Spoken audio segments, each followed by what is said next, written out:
sponsored by Delhi University College, you see, in physiotherapy. So when you called out of the blue, I'm surprised, you see. Usually you take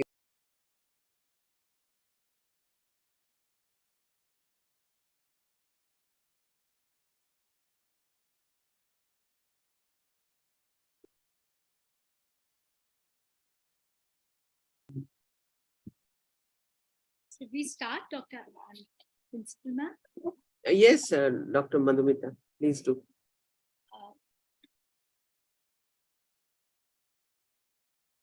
Respected Chief Guest and Resource Person of the webinar, Dr. S. Shankar. Respected Principal, Dr. Asha Menon. Respected Vice Principal, Dr. Madhuri Vaidya. Colleagues and dear students. I welcome all of you today for our webinar on the topic Transforming NEP 2020, Transforming Education. We have all assembled here today to commemorate the 3rd anniversary of NEP 2020, which has been a landmark in the field of education. We would begin with a welcome address. I would welcome our principal, Dr. Asha Menon, to convey the welcome address. Thank you, Dr. Madhumita Bandopadhyay.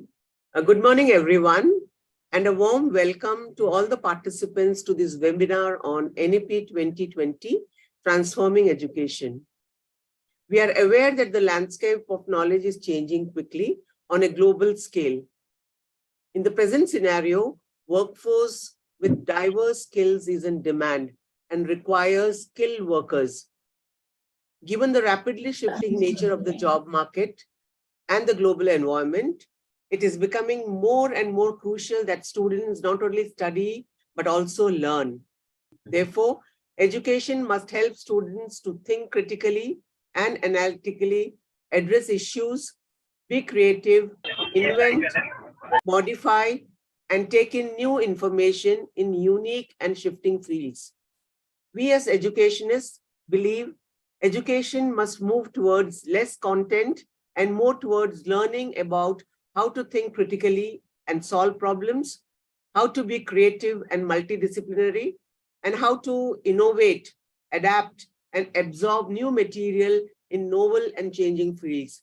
Therefore, pedagogy must evolve and make education more experiential, holistic, integrated, inquiry-driven, discovery-oriented, and of course, enjoyable. The gap between the current state of learning outcomes and what is required must be bridged through undertaking major reforms that bring the highest quality, equity, and integrity into the system, from early childhood care and education to higher education. This National Education Policy 2020 is the first education policy of the 21st century and aims to address the many growing developmental imperatives of our country. This policy proposes the revision and revamping of all aspects of the education structure, including its regulation and governance, to create a new system that is aligned with the aspirational goal of the 21st century, including Sustainable Development Goal 4, which is to ensure inclusive and equitable quality education and promote lifelong learning opportunities for all. To know more about NEP 2020 and how it is going to transform education in India and what it holds for stakeholders, I would like to welcome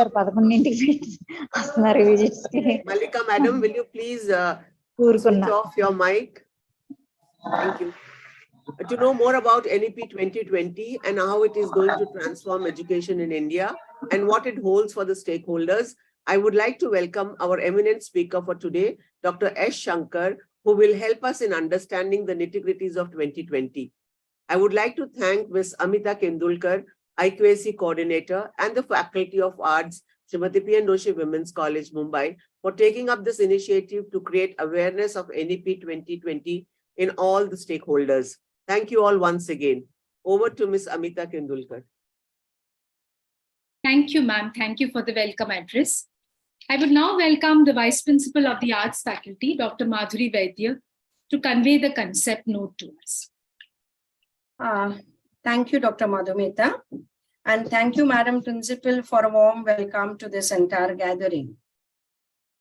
It's a privilege of the IQAC and the Faculty of Arts of Srimati P.N. Doshi Women's College, Mumbai, to have a deliberation on one of the most relevant topics in the field of higher education, and that is implementation of New Education Policy 2020.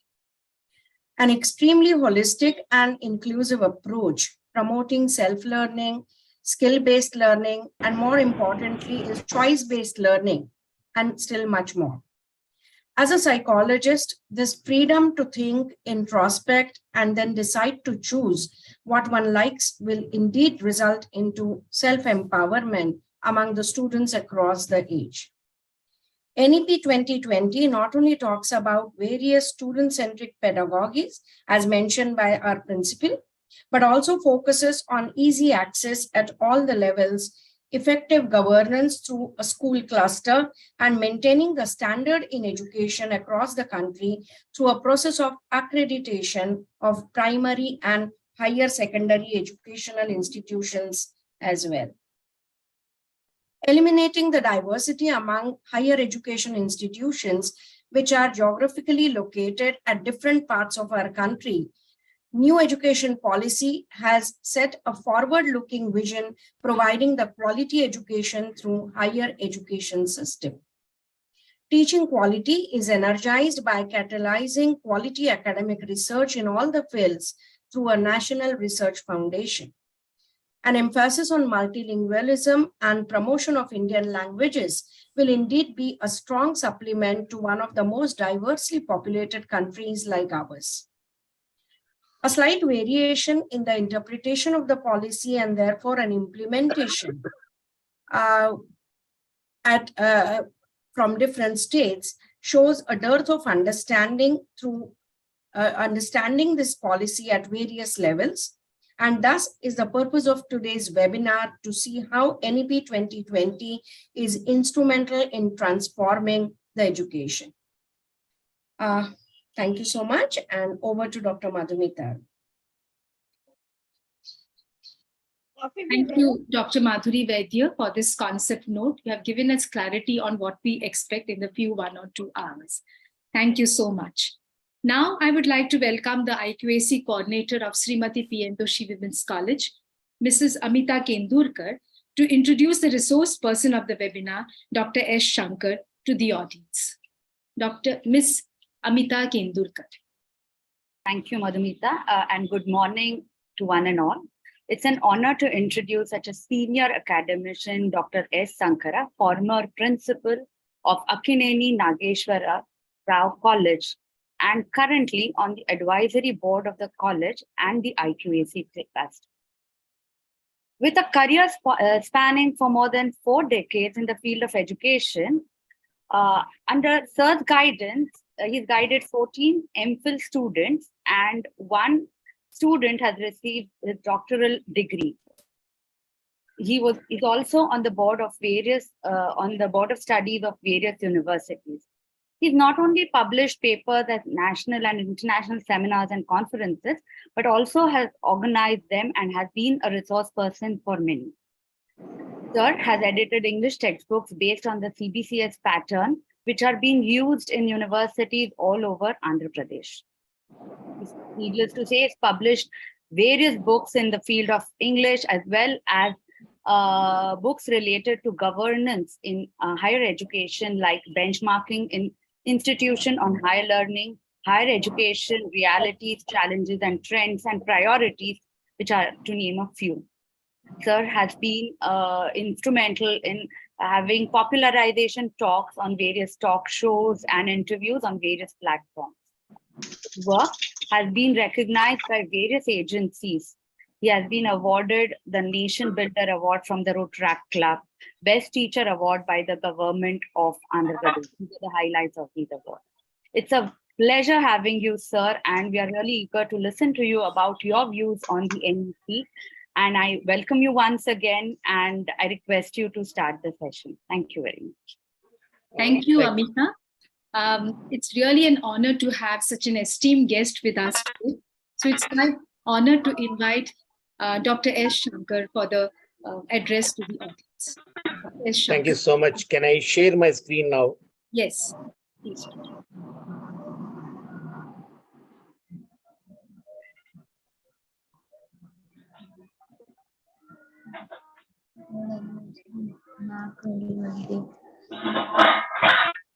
Is it clearly visible now? Is my screen sir. visible, man? Yes, sir. Yes, sir. Very Yes, clearly yes. We Am I can see. audible? Yes, very much, Yes, sir, you sir. are audible also. And I request to see the hosts to kindly try to mute the mics of the participants. They can unmute themselves and interact with me a little later, perhaps. Is it okay?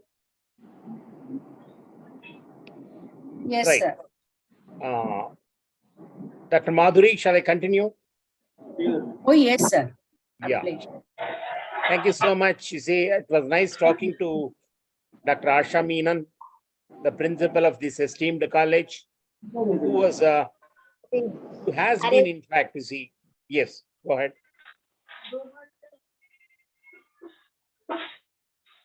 Who has been in touch with us, with the IQAC cluster, and particularly with me, see, till the day the NAC results were declared relating to your college.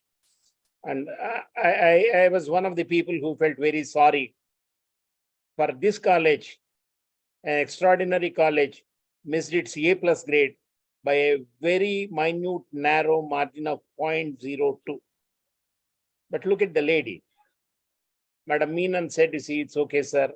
We'll not go for revaluation. We'll continue to do our work. We have been an A grade college all through all the cycles. And the next challenge that we have ahead of is to go to autonomous status. Autonomy, as we all know, we are an autonomous college. I belong to a college which was started in 1950, 74 years back. Dr. P.J.S. Kumar, who is in the gathering, is he the principal of our college? Sri K.S. Appararu, England returned, is he the secretary and correspondent of the college, who is also among the audience. Well, thanks for permitting me to interact with this college, Srimati P.N. Doshi Women's College. It started in 1960. It had been a stupendous journey for them, from 5 to 5,000. See what kind of eventful journey these people had experienced. From 5 to 5,000. How many of your staff are there? How many of your staff were there when the college started in 1960? I'm not sure, but touching, you see, that day or being a part of this wonderful college is itself something to be considered very pious and holy.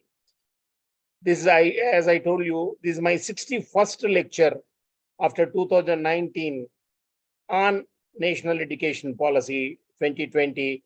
The National Education Policy, as you all know, was accepted by the central government on 29th of July 2020. And tomorrow it would have completed, the policy would have completed, 3 years in existence. It's not easy to prepare a document. I have seen your college vision and mission. And you see some of the words that we use in higher education today, some of the documents that we come across relating to higher education, the concepts that we find in national education policy are already there in your vision.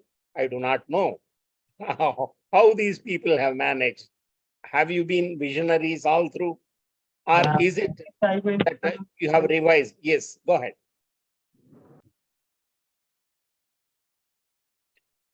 Okay, we'll go ahead. So in our college,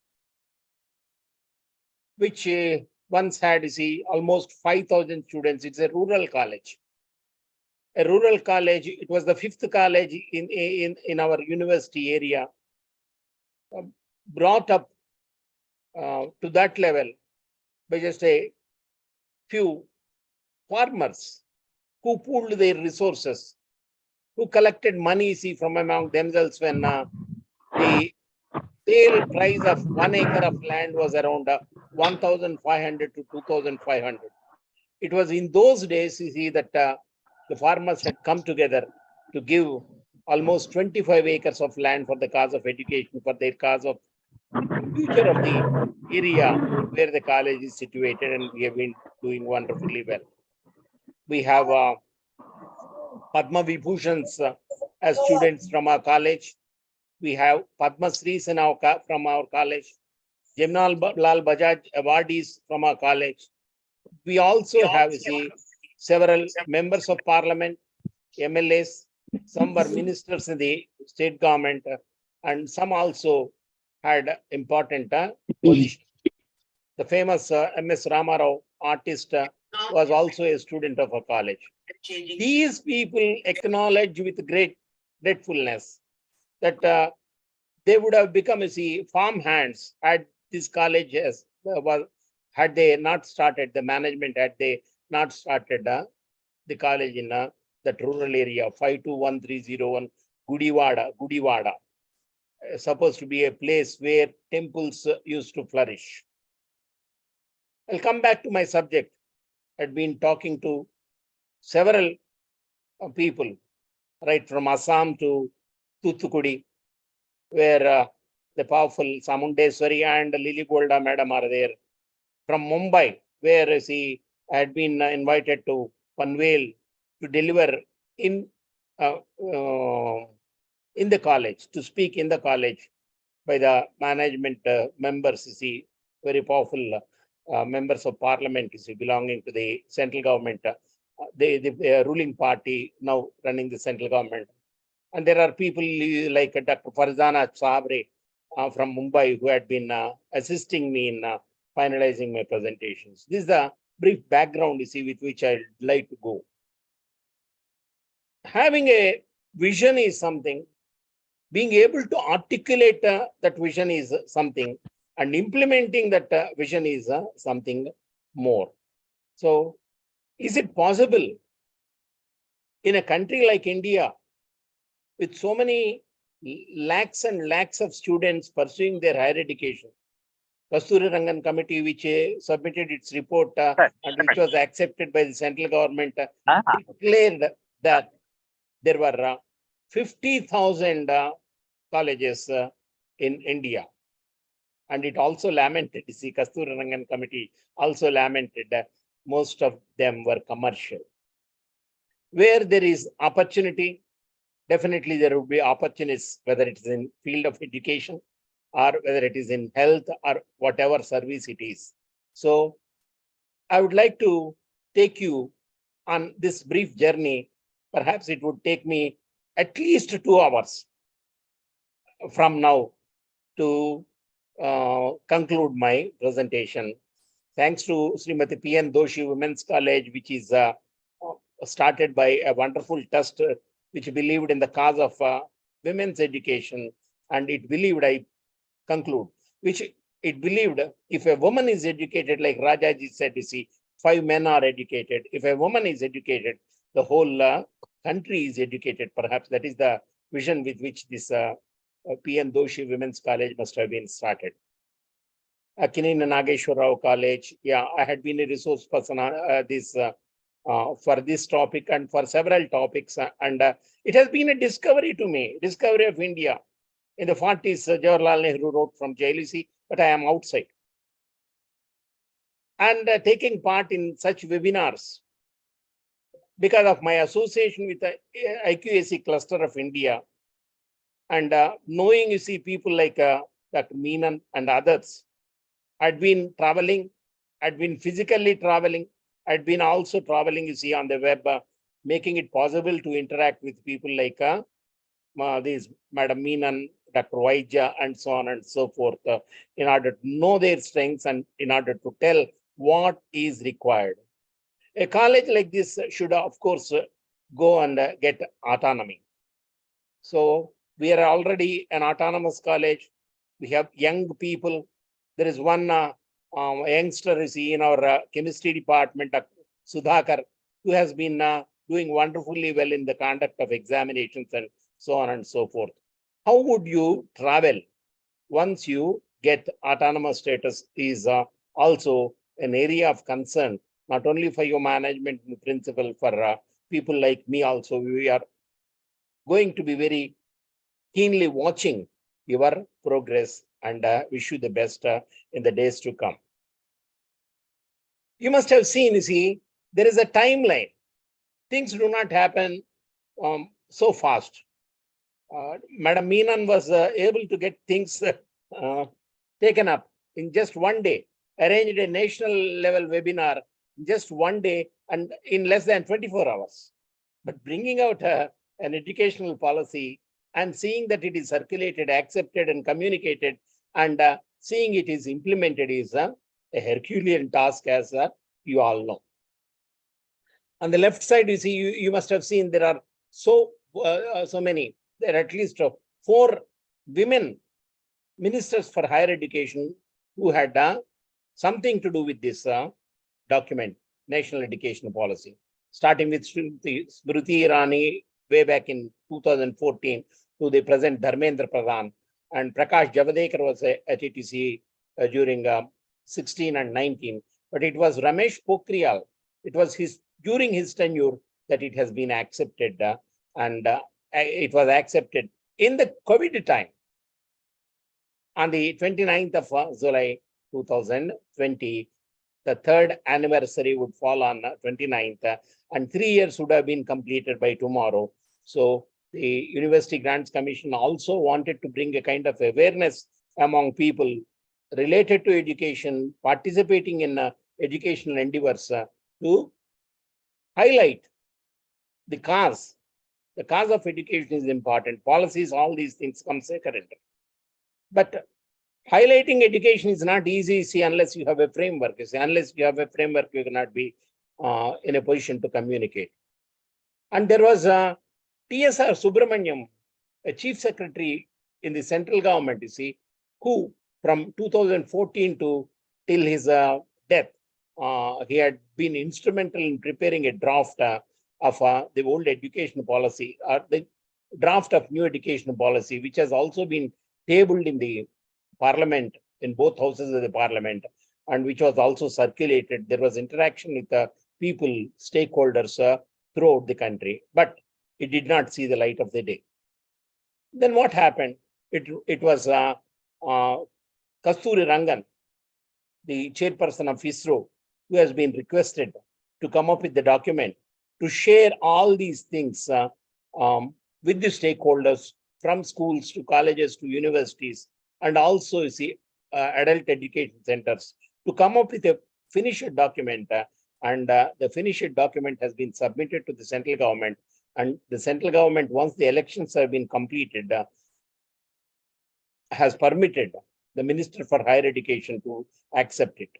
But I'll take that out in the 3rd slide. You see, look at the people. Be proud. You belong to a college affiliated to SNDT Women's University, Mumbai. And do you know that there is one lady associated with SNDT Women's University who was the first member of this illustrious committee which prepared the draft of National Education Policy? Can anyone tell me from Mumbai? SNDT Women's University, former Vice Chancellor, a great lady, a powerful lady, a visionary lady, who has seen to it that this policy is approved, prepared, and submitted. Anyone unmute yourself, Madhuri ma'am, anyone? Dr. Can anyone? Vasudha Kamath. Now look here. Vasudha Kamath. Yeah, wonderful. You see, must be proud. Was there any chance, you see, of your college people meeting her? Yes, sir. Yes, sir. She's visited our college also. Yeah. How many times? Very Anyway, occasionally. recently. No, not recently, sir. Right. If you call her, you see, tell me in advance. Tell me in advance so that, you see, I will also send a shawl on behalf of Akkineni Nageshwara College, Gudivada, to honor this great lady who has been instrumental in seeing that this policy has been Sure. prepared and accepted. Sure, sure. Sir. Right. Look here. NEP 2020 has 4 parts, as you all know. You must have listened to see such lectures earlier, but I try to repeat it once again. You see, we have school education for 15 years.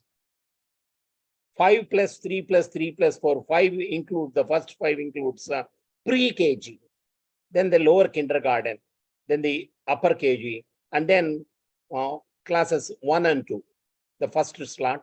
Then the second slot, preparatory, is allotted for classes 3rd, 4th, and 5th.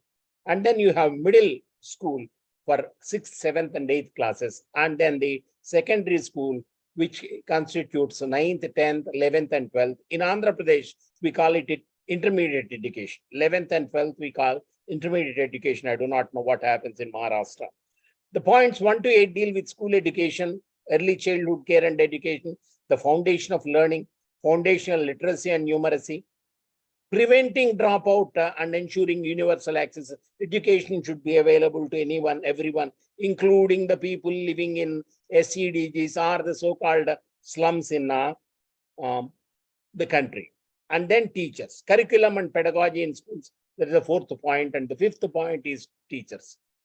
Look at the way in which you see the government has given priority to teachers, but at 5th place. The first is early childhood care and education, foundational literacy and numeracy. It's not enough if you teach to read and write. They also should be aware of how to calculate, use numbers, and preventing dropouts from schools and allowing universal access. Curriculum includes, in addition to the syllabus, much more. It's a comprehensive word, you see, loaded word, you see, which involves so many things that the teacher individually does, the colleges individually do take up. Curriculum includes a syllabus and how it is executed. Pedagogy is the way of teaching. And then equitable and inclusive education. Please underline this word if you have, or if you have a piece of paper and a pen, you see, write down this word equity. We will deal with it at a later stage.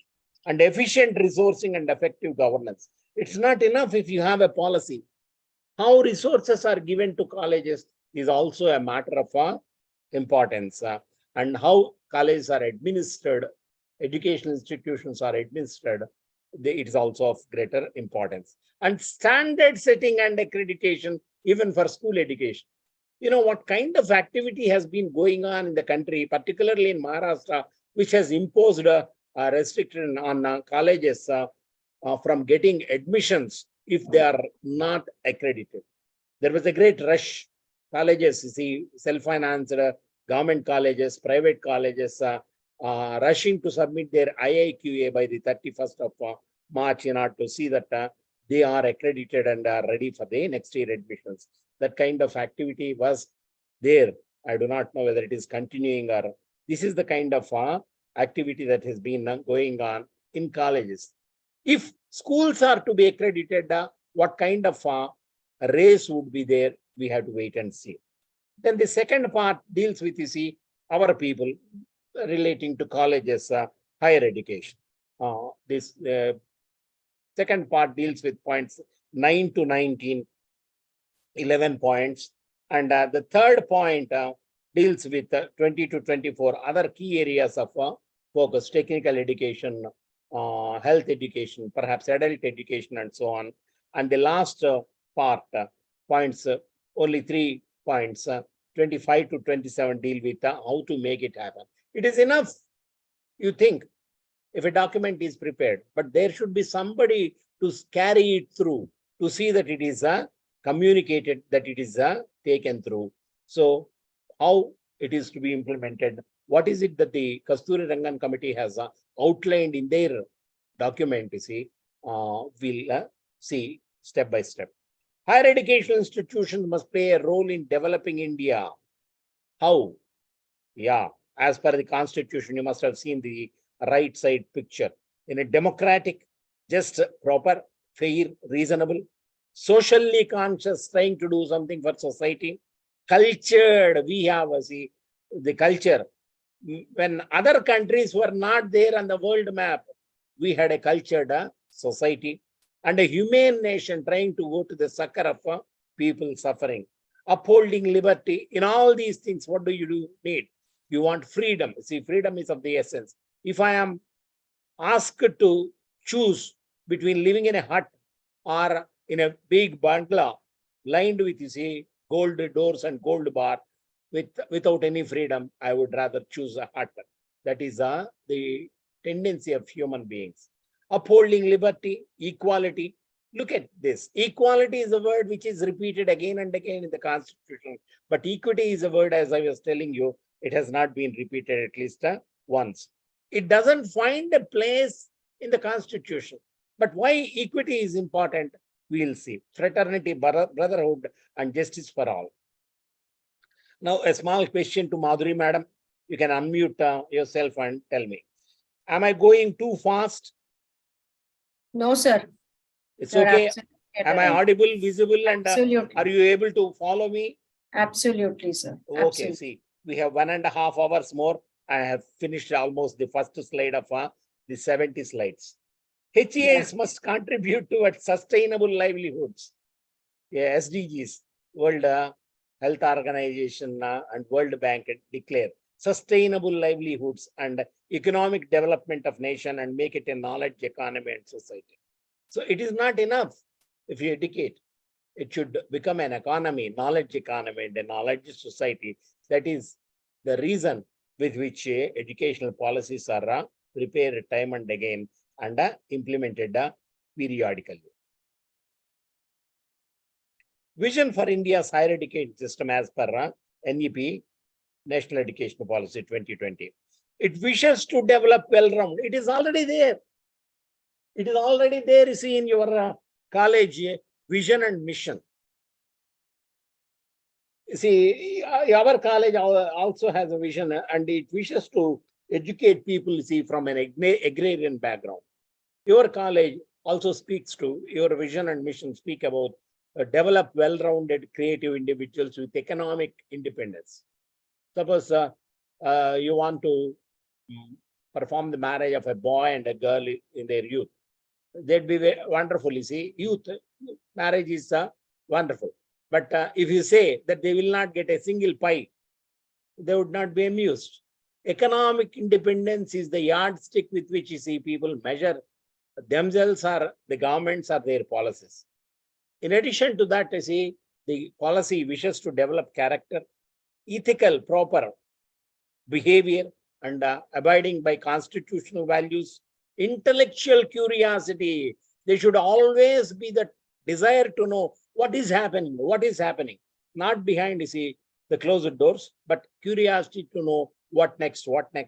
Scientific temper, creativity, spirit of service for giving back to society, and 21st century capabilities, the soft skills, global skills, computer skills, and so on and so forth in all disciplines of study.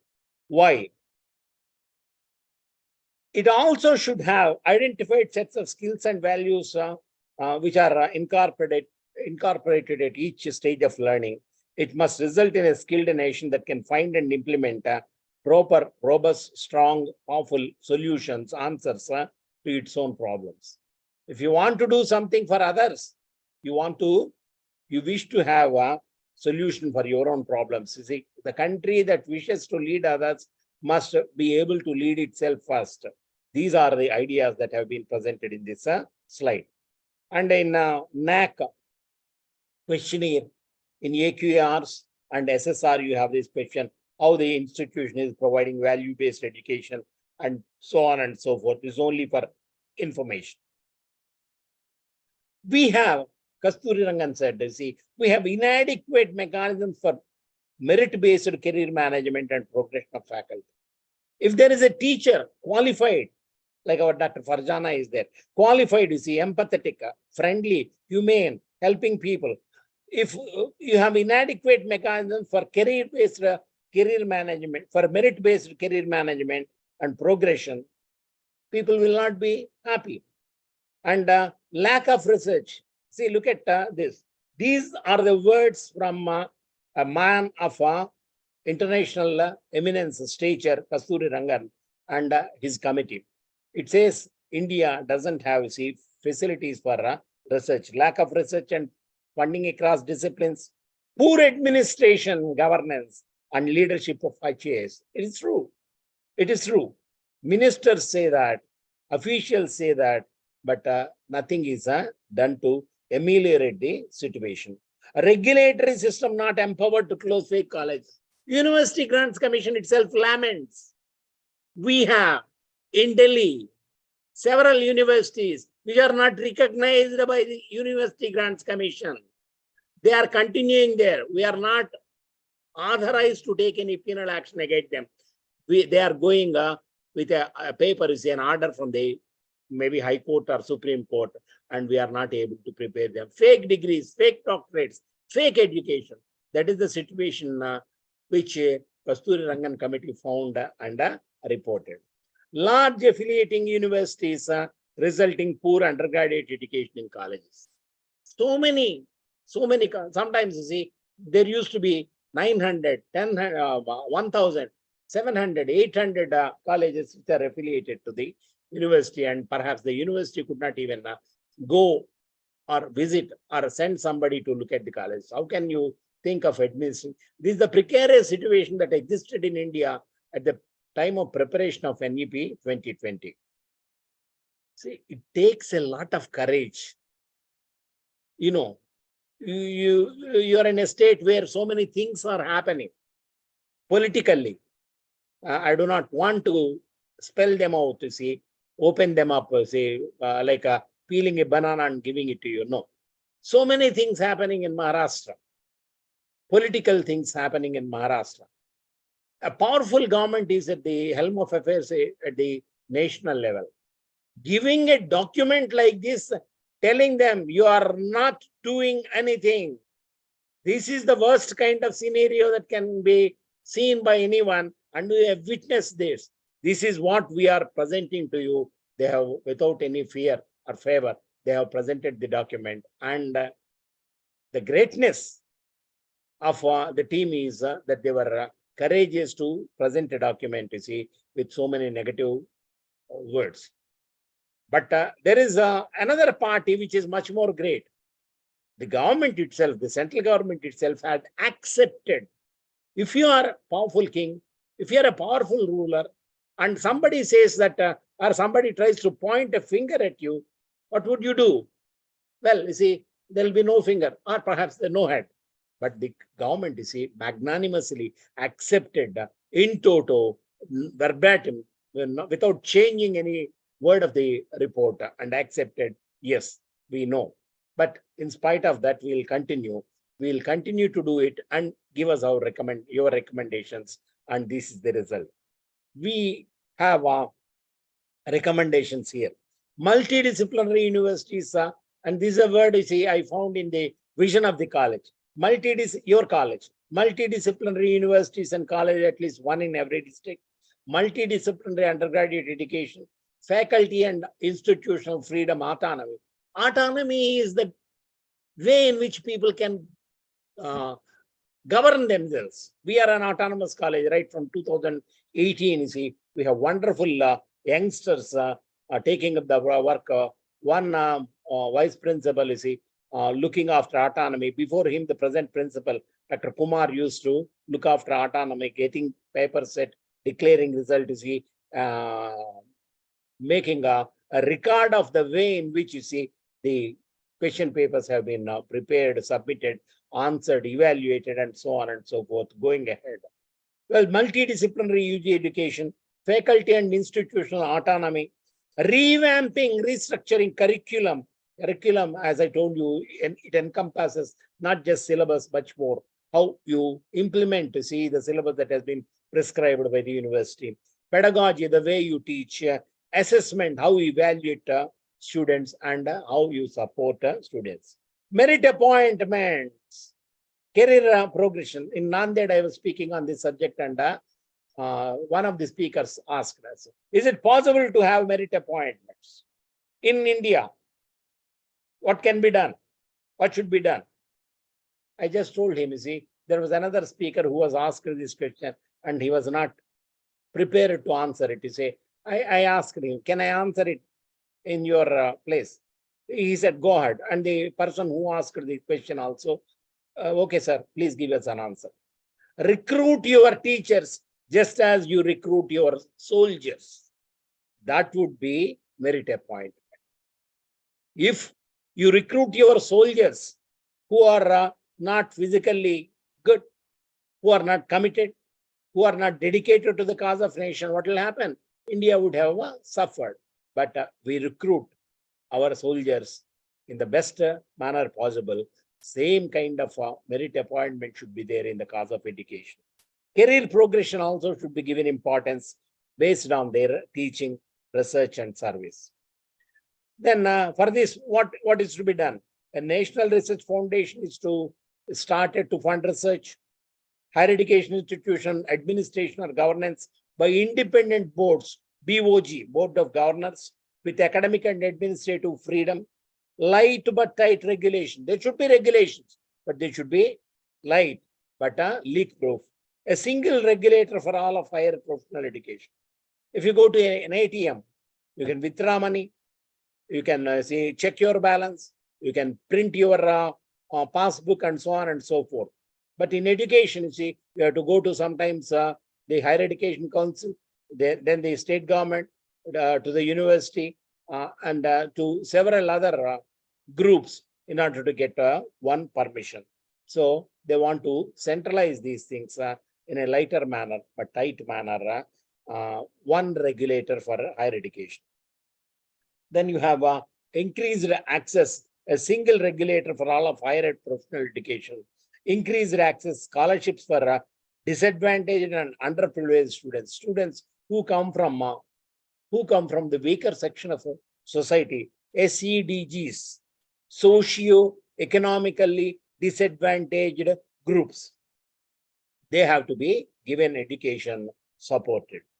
Transforming HEAs into large multidisciplinary universities, colleges, and HEA clusters, knowledge hubs with 3,000 or more students. You are almost there. You crossed the mark. India urgently needs to bring back great Indian tradition of Takshashila, Nalanda, Vallabhi, and Vikramshila to create well-rounded and innovative individuals studying in vibrant multidisciplinary environments. Vallabhi is in Gujarat, Nalanda and Vikramshila are there in Bihar. And where is Takshashila? Anyone? Vaidya? Afghanistan. It's a good attempt. Almost there. Anyone else? Our own brothers who wanted to have a separate country. Pakistan. Wonderful. Yeah, you are right there, madam. Rawalpindi. Yes, perfect. They wanted to bring back the Indian tradition of students learning by sitting, you see, at the feet of the Guru. In several colleges, we have, you see, old student associations. We have ANR COSA, our old student association. But in one college, which was recently accredited by 3.23, a powerful college for women, offering several disciplines. The old student association is called Sannidhan. Do you know which college it is? A college where the old students association is called Sannidhan. Anyone?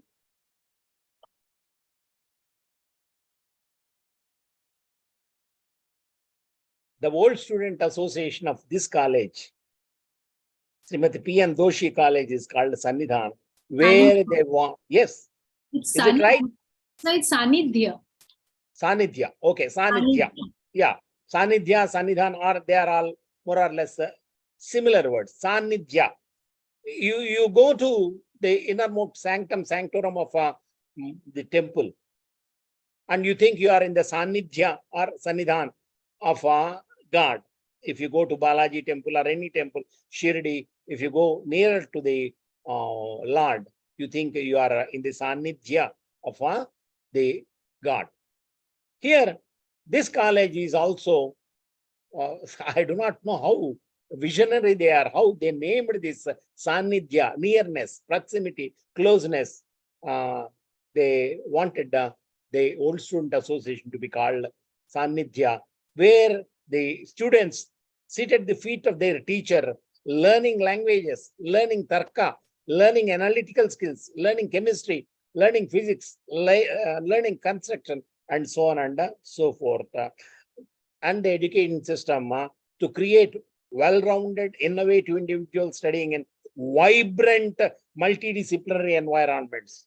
I keep interacting with the staff members, you see, right from, as I was telling you, Thiruvananthapuram, Thuthukudi, Puri, to Arunachal Pradesh, Gujarat, and so Delhi, and so many parts, Chhattisgarh, and so many parts of the country, where I keep interacting. And I was asking them, you see, in last week, can you name one college with academic ambience, vibrant college? If you go there, you should be in a position to feel that what vibrant academic ambience is in a college.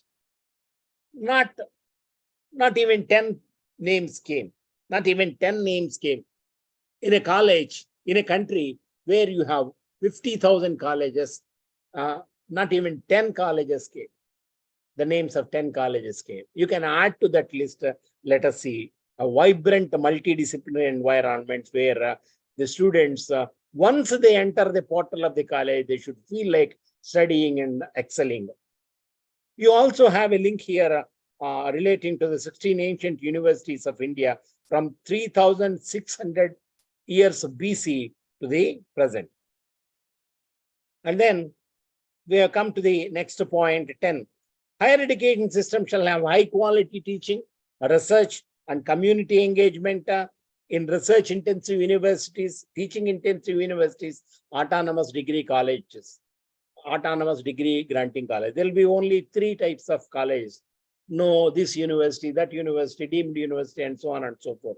Only one, research intensive universities, teaching universities for teaching, and also to conduct research, and then colleges like ours, autonomous colleges, which are multidisciplinary institutions primarily focused on UG teaching. Then you have institutional restructuring and consolidation, 10.4. Higher education institutions will have autonomy to move from one category to another, from autonomy, from teaching universities, from to research university, they can move one from another. Expectations of quality of education across all categories of HAS will be the same.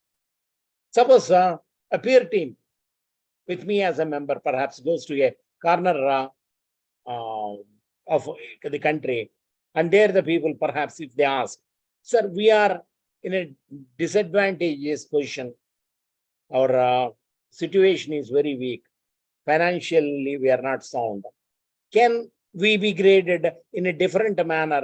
Can we have A instead of B plus or B double plus? Then the peer team would say, I would say, no, the standard is the same for anyone, whether it is in an urban area or a rural area or in a corner of the country. HEA is to support other HEAs in development, community engagement and service, and support school education. We are collaborating. A college in Mumbai is collaborating with a college in Bhushanagulla, is Gudivada, to have this seminar today, learning how to educate, you see, the people from this college on the implications of a national new education policy, National Education Policy 2020.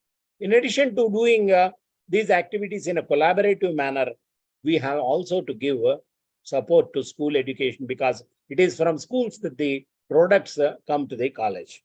By 2040, all HEA shall become multidisciplinary with thousands of student enrollments and increasing the GER, or gross enrollment ratio, to 50% by 2030. We got I say our independence in 1947. And after having traveled so far, completed 75 years in the cause of independent nation, And what is the gross enrollment ratio? In this report, it says it was 26.3, but the latest Google search says it is something around 31% in higher education. More HEIs in underserved regions, the gross enrollment ratio in higher and vocational education to increase from the then 26.3 to 50% by 2030. We are already in 2023. In 7 years, the GR should increase to 30%. How can it be possible? How many colleges are to be started in a day, in a week, in order to make the gross enrollment ratio increase to 50% by 2030 or in period of 7 years. Capacity creation by consolidating, expanding and improving existing higher education institutions. Look, people are ready to go wherever admissions are open, paying, you see, 1 lakh rupees a pre-kindergarten. That is the scenario which exists, and how colleges are to be enabled to improve their capacity and develop their knowledge and creation. Well, growth in both public and private institutions to be fair, correct, reasonable, and transparent system for public funding, support for quality public HAs. Do any one of you know what is RTI? Anyone can unmute and answer. RTI. You can even type in the chat box. RTA. What is, yeah, that wonderful. You see, Dr. Farzana, who has been there already. Right to Information. Right to Information Act. Yeah. Growth in both public and private institutions should be fair and transparent. And for public funding, how much money has been given to Doshi College? How much money is allocated to ANR College? And what kind of support is given to quality public higher education institution? This is a question that is to be asked and found out in a fair manner if somebody asks through RTA.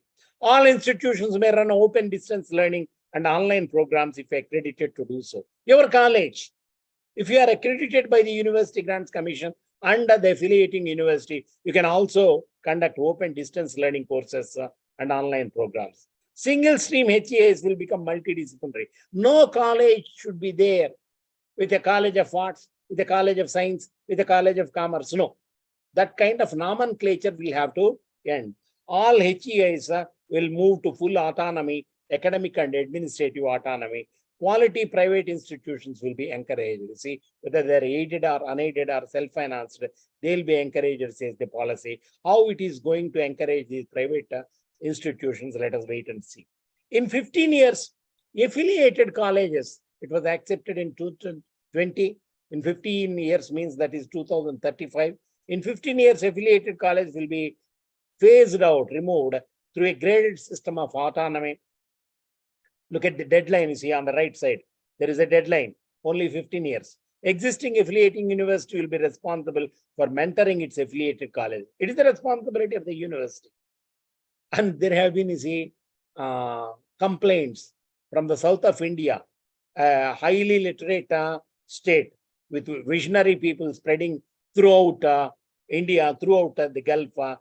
They were complaining, you see, sir, our university is not permitting us to go for autonomy, is not helping us in seeking autonomy or getting autonomy. If that is the situation, how can you expect to get autonomous status? The university is now given the responsibility of seeing to it that the colleges become autonomous. Maximum number of colleges affiliated by a university not to exceed 300. All affiliated colleges to be accredited and become autonomous. Can anyone take a wild guess of how many of these 50,000 colleges are autonomous today? Anyone? Preferably from Mumbai, the host college. Or you can even type in the chat box. How many colleges are there at the national level today? Take a guess. Maybe 4 figure, 5 figure, 3 figure. Just type a number. 4 figure is from 100 to 999. 5 figure is 1000 to 9999. Anyone? Please take a wild guess. I'd be amused. Yeah, wonderful. Shraddha madam to everyone, 1,000. Any other guesses? Shraddha madam, are you from this host college? You can type there, yes or no.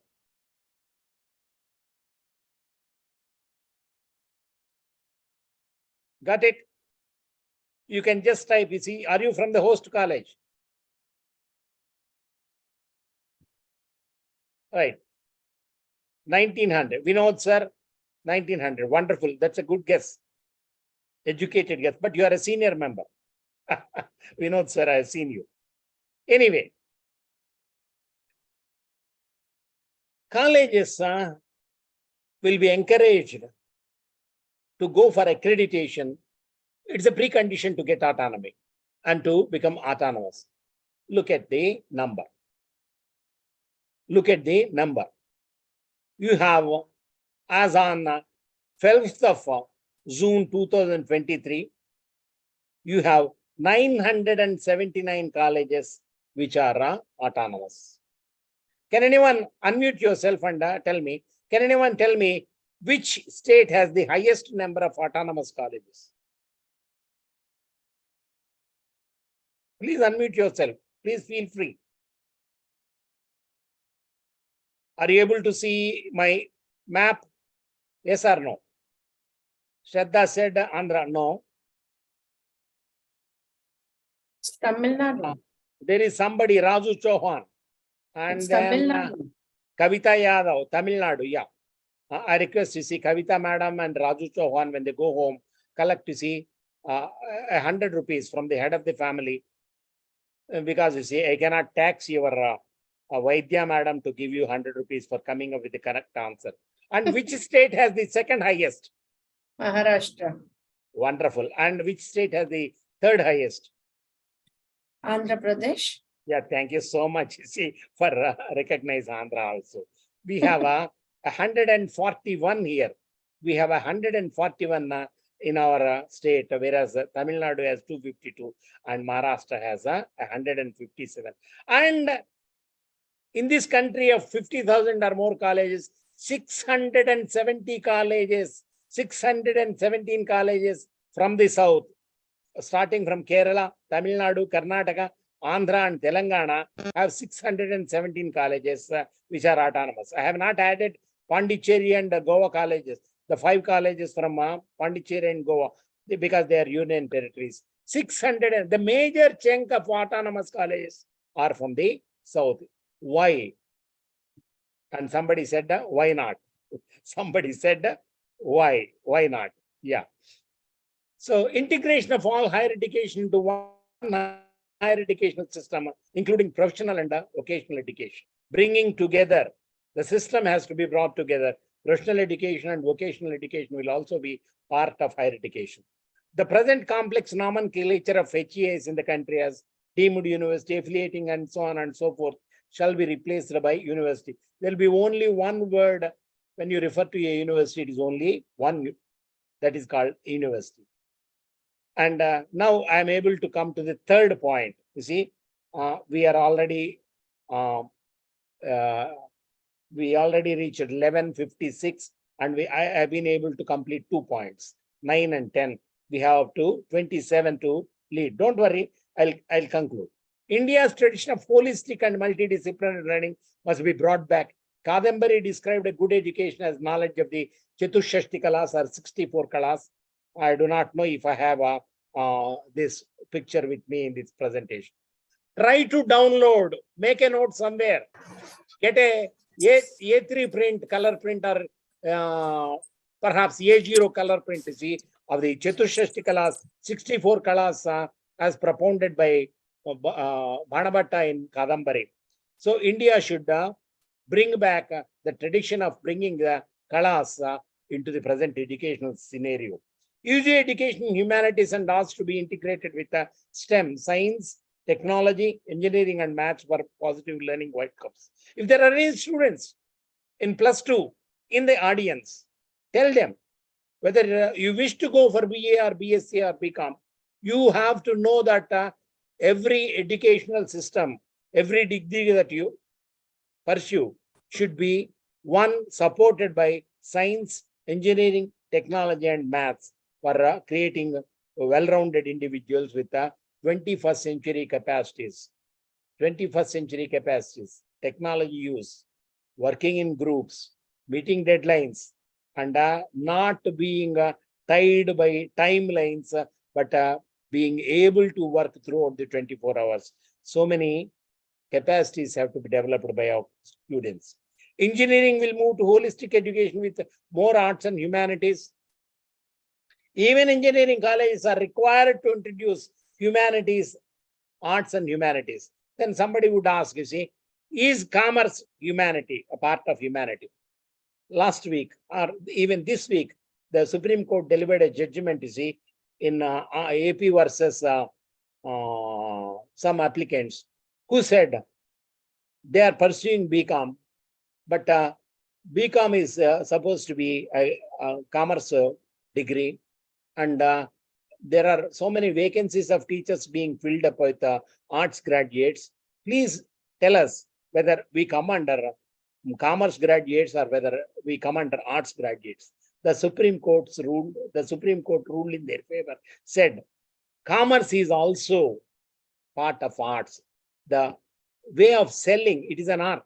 Selling is also an art. So it declared that it is a arts. Engineering will also move to holistic education with more arts and humanities. I have given a small a couple of lines to define what holistic education is. It is a comprehensive approach to teaching where educators seek to address emotional, social, ethical, and academic needs of students in an integrated learning format. The UGC has come up with a form of allotting 20, not more than 20, preferably up to 20 students to each teacher to see that the emotional needs of the students are taken care of. Can anyone tell me what that system is?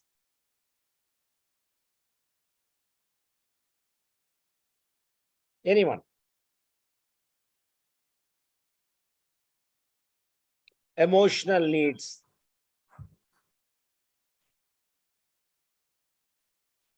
Ah, wonderful. That Shobha Bharat, I do not know where she is from. Wonderful, madam. You see, if you are married, go home and collect, say, 100 rupees from your husband, you see, for being able to come up with the perfect answer in a meeting attended by more than 100 people. You see, wonderful way of answering. Mentor-mentee system envisaged by the University Grants Commission, where the mentor or the teacher looks after the 20 students allotted, or a little more or a little less students allotted to him, and takes care of their academic needs and emotional needs, also social needs and ethical needs, and so on and so forth. A well-rounded person is someone who is skilled, capable of knowledge, capable or knowledgeable in a lot of different things, or something that covers a lot of different subjects. An example of a well-rounded person is someone who is in cricket, we have all-rounders. A well-rounded person is someone who is good in studies, plays sports, and has a good relationship with his family. In several films, we see heroes and heroines, they do not have a working relationship with their parents.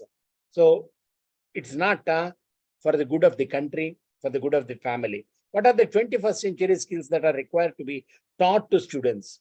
Communication, critical thinking, citizenship, creativity, growth mindset, and collaboration. Only by being collaborative with others, you'll be able to achieve anything that you wanted, says 2020. Towards a more holistic education, imaginative, flexible curricular structures, multiple entry exit points, removing rigid boundaries. I request some of you kindly make a note of this name. Randy Pausch, R-A-N-D-Y, R and Y, Randy Pausch, P-A-U-S-C-H, Randy Pausch, from Carnegie Mellon University, who delivered a lecture, you see, called My Last Lecture. Wonderful lecture, you see. It's available on the web, can be downloaded. The book can be downloaded free, and the lecture is also there. But kindly, there is a note of caution. Kindly, if there are only people around you, look at it. It's not vulgar. It's a little powerful, emotional, you see, and you'd be moved to tears. Several times I had seen it, and I know what kind of a reaction it comes. And this man from Carnegie Mellon University, Randy Pausch, who was the author of last lecture, a wonderful video on Google. So he said, we wanted to cut away the graduates from the existing structures, and we brought out an imaginary curriculum, a framework. With the help of a drama professor, he devised a curriculum for postgraduate students, and 2 years, post-graduation. So 2 years. Word has spread that the new curriculum and the new postgraduate degree being introduced by Carnegie Mellon University under the supervision of Randy Pausch is so powerful that companies came and gave letters of appointment for 3 years. All the graduates or postgraduates who come out of Carnegie Mellon University pursuing this combination introduced by Randy Pausch and the other drama professor, they will be absorbed straight away for 3 years. They came and gave offer letters. Do you know the implication? Students as it who have not joined their college, their university, had been able to get job letters, offers. That is why I loved her, you see, your principal Asha Meenan, when she said, you see, there'll be students from intermediate also, 11th and 12th classes. They may or may not join Srimati P.N. Doshi College, but she wanted them to know what the education system would be after 2020. See, that is called vision, and that is called creativity, Randy Pausch. Kindly make a note of Randy Pausch, the last lecture available. And for the record, you see, the lecture was unveiled by one Madam Nair from Kerala, and who is settled there in Carnegie Mellon University. I believe, see, Asha Meenan is also, her parents or forefathers are perhaps from Kerala. I will talk to her a little later about it. Then high quality arts education, flexible curriculum, less by hearting or rote learning, emphasis on communication, interdisciplinary thinking. Unless there is a teacher who is capable of talking, I love talking for the obvious reason. See, I'm a teacher basically, and the language teacher, an MA, MPhil, PhD in English. So interdisciplinary thing should be there, but emphasis must be on communication. New departments, credit-based courses in community engagement and service, environmental and value-based education. In our college, our MBA head and our computers programmer, computers lecturer, see Lakshminath and Jesu Babu, they have adopted 5 communities throughout our area in different villages to do service, to give back to society what society is trying to offer to colleges. So giving back to society, community engagement is of greater importance. Internships with local industry, businesses. Why internship? Internships tell you how to put into practice what you learned in the classroom. Internships will help you to work in a business house, an industry, a software company, or any such a organization. Internships with local industry, businesses, and also with artists, etc., to students for practical side of learning and employability. I request, I do not know who the IQAC coordinator is. Kindly allocate one individual in the IQAC to routinely look at NAC website and University of Grants Commission website every evening to download circulars. There is one circular, you see, from University Grants Commission, which allows artists in residence, people who are excellent in their particular profession, can be, excuse me, just 1 minute. Sorry for the disturbance. Just bear with me for a minute.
My sincere apologies for this.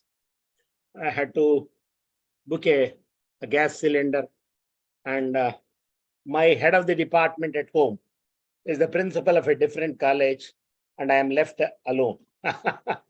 And the gas boy, he doesn't have respect for the webinars that we attend or address. Okay, thank you. And sorry once again, see, for that 2 minutes disturbance. Internship with local industry, businesses, artists, etc. to students for practical side of learning and employability. If you are experienced in a particular subject, if you put it into practice, you see, by being in an industry, you have a practical experience that will improve your chances of getting employed. And you have the question from AQAR or SSR on how institution offers flexible and innovative curriculum. Then you have the next slide. UG program, either 3 or 4 year duration, multiple exit options with appropriate service. A lot of exercise is being taken up in various states, including Andhra Pradesh, in throughout the country, length and breadth of country, where students are given a chance of opting whether to continue their 3 years degree or going for admission in a 4-year degree course, where the 4th year is devoted to research. So they have the freedom to go for a 3 or 4 year research program. A 4-year bachelor program leads to degree with research. It is a preferred option. A student can obtain a certificate after completing 1 year, a diploma after completing 2 years, a bachelor degree after 3-year program. Yes. Yes. Okay. Earlier, we used to give them a TC saying discontinued of first year or discontinued of second year and so on and so forth. Now, they will be given the advantage of taking a certificate after completing 1 year. You see, if they have put in 40 credits worth of study and 4 credits worth of summer work, they'll be given a certificate. 80 if a student leaves college after 2 years with 80 credits completed with 4 hours of summer work, that will be called a diploma. And 3 years is the completion of degree and bachelor's degree. And 4th year is a degree with research. An academic bank of credit to digitally store the academic credits. Mumbai University is one of the premier universities which has actually started this academic bank of credits system, enrolled itself and has been guiding. Kindly get into touch with Mumbai University. Have you implemented, Madam Dr. Vaidya, ABC in your college? Anyone? Yes, sir. You have implemented ABC in your college? In your college? Yes, sir. Yes, sir. We have made it mandatory now at the time of admissions. Yeah. That's really wonderful. So the first step in introducing academic bank of credits is to make students enroll themselves in DigiLocker. Well, Digital India program is there. You see, the central government is giving also support to see that the institutions opt for this and enroll students.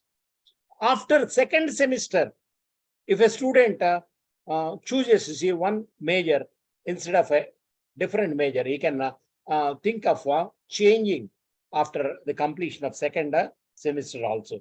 We'll touch it at a later date. Different master's program, a 2-year program, second year devoted to research for those who completed 3-year bachelor program. After 4-year bachelor research, there could be 1-year master's. There may be an integrated 5-year bachelor's come master's program.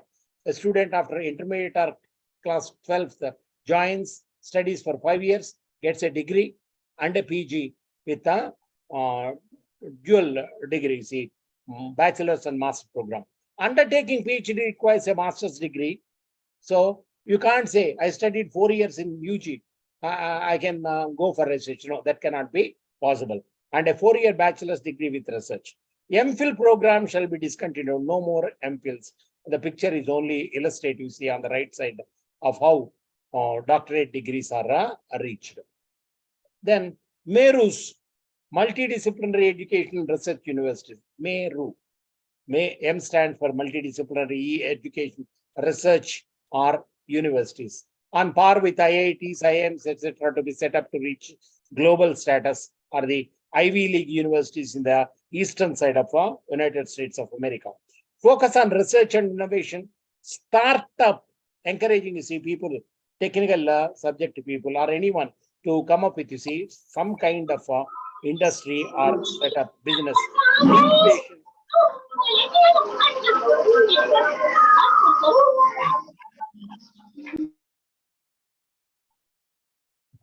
Focus on research and innovation, startup and incubation, technology development, frontier areas of research, border areas, industry, academic linkages, interdisciplinary humanities, social and science research.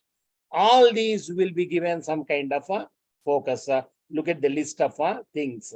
And it also refers to holistic education, also refers to humans, flora, fauna, land, water conservation, air pollution. I keep looking at, you see, air pollution in our city, in our town, in Hyderabad, in Mumbai, and in Delhi, see. And I feel always happy to see that we are better than Delhi, sometimes better than Bombay, and better than some other places, but not up to the mark as is required by WHO. Eco-efficiency and so on and so forth. And this slide also has a picture showing that there is a need to bridge the gap between academia and industry. Then look at the optimal learning environment support for students. You have a picture on the right side where you have an MBA faculty member, see, one Dr. Suvarchala, who has brought, you see, students to the seminar hall for listening to a guest lecture. For effective learning, there should be relevant curriculum, continuous assessment, adequate student support, a regularly updated curriculum. If it has been prepared in 1950, 1960, it doesn't stand the test of time. High quality pedagogy are the way of teaching. Scientific assessment methods. If somebody valued your students' answer scripts in your college, if it is valued in another place, the student should be in a position to get the same kind of marks. Development of capacity for high quality learning. These are the basic requirements of optimal learning environments and support for students. Special programs for gifted students who are academically better than the slow learners. They are also called advanced learners. To complete programs on a fast track mode. In America, we have, instead of pursuing PG for 2 years, they can complete it in 18 months, 15 months, and so on and so forth. And the Academic Bank of Credits and digitalization of education has also proposed that if there is a possibility in the summer 15 weeks, students, if they want to pursue their education in a fast track mode, they can do, but subject to the availability of teacher, infrastructure, and so on and so forth. Autonomy to institutions and faculty to innovate on curriculum, pedagogy, and assessment. Opportunities for funding activities organized by students, faculty to act as mentors and guides. There is a sentence here which raises a doubt. Opportunities for funding activities organized by students. Opportunity, a chance to fund students' activities. Very good, wonderful. Who will fund them? UGC, central government, state government, university, management, the principal, or the IQAC, or Sannidhi. the World Student Association, we do not know. It is left a little vague. All assessment systems to be decided by the higher education institution, how you evaluate your students. Choice-based credit system, CBCS, will have room for innovation and flexibility. HE is to move away from high-stakes examination towards more continuous and comprehensive evaluation. Formative assessment, diagnostic assessment, and summative assessment. These are the three things our college staff follow. Formative assessment, diagnostic assessment, and summative assessment. So instead of going for a month, year-end or semester-end high-stakes written examination, there should be continuous evaluation of the students. Then funds and academic support to socioeconomically disadvantaged students, professional and academic and career counseling to all students. You must be having a career guidance and placement cell. Our old students in our course have come forward with funding. We already have those cells. We have been funded a new career guidance and placement cell and an incubation center, thanks to the work put in by one retired engineer from BSNL, Dr. Satish, and then one auditor, MR Prasad, who have come up with, money collecting from their branch mates, classmates to fund these things. That has to be taken up, in every college. Career counseling is to be given to all students. ODL programs to be equivalent to open distance learning programs to be equivalent to quality in class programs.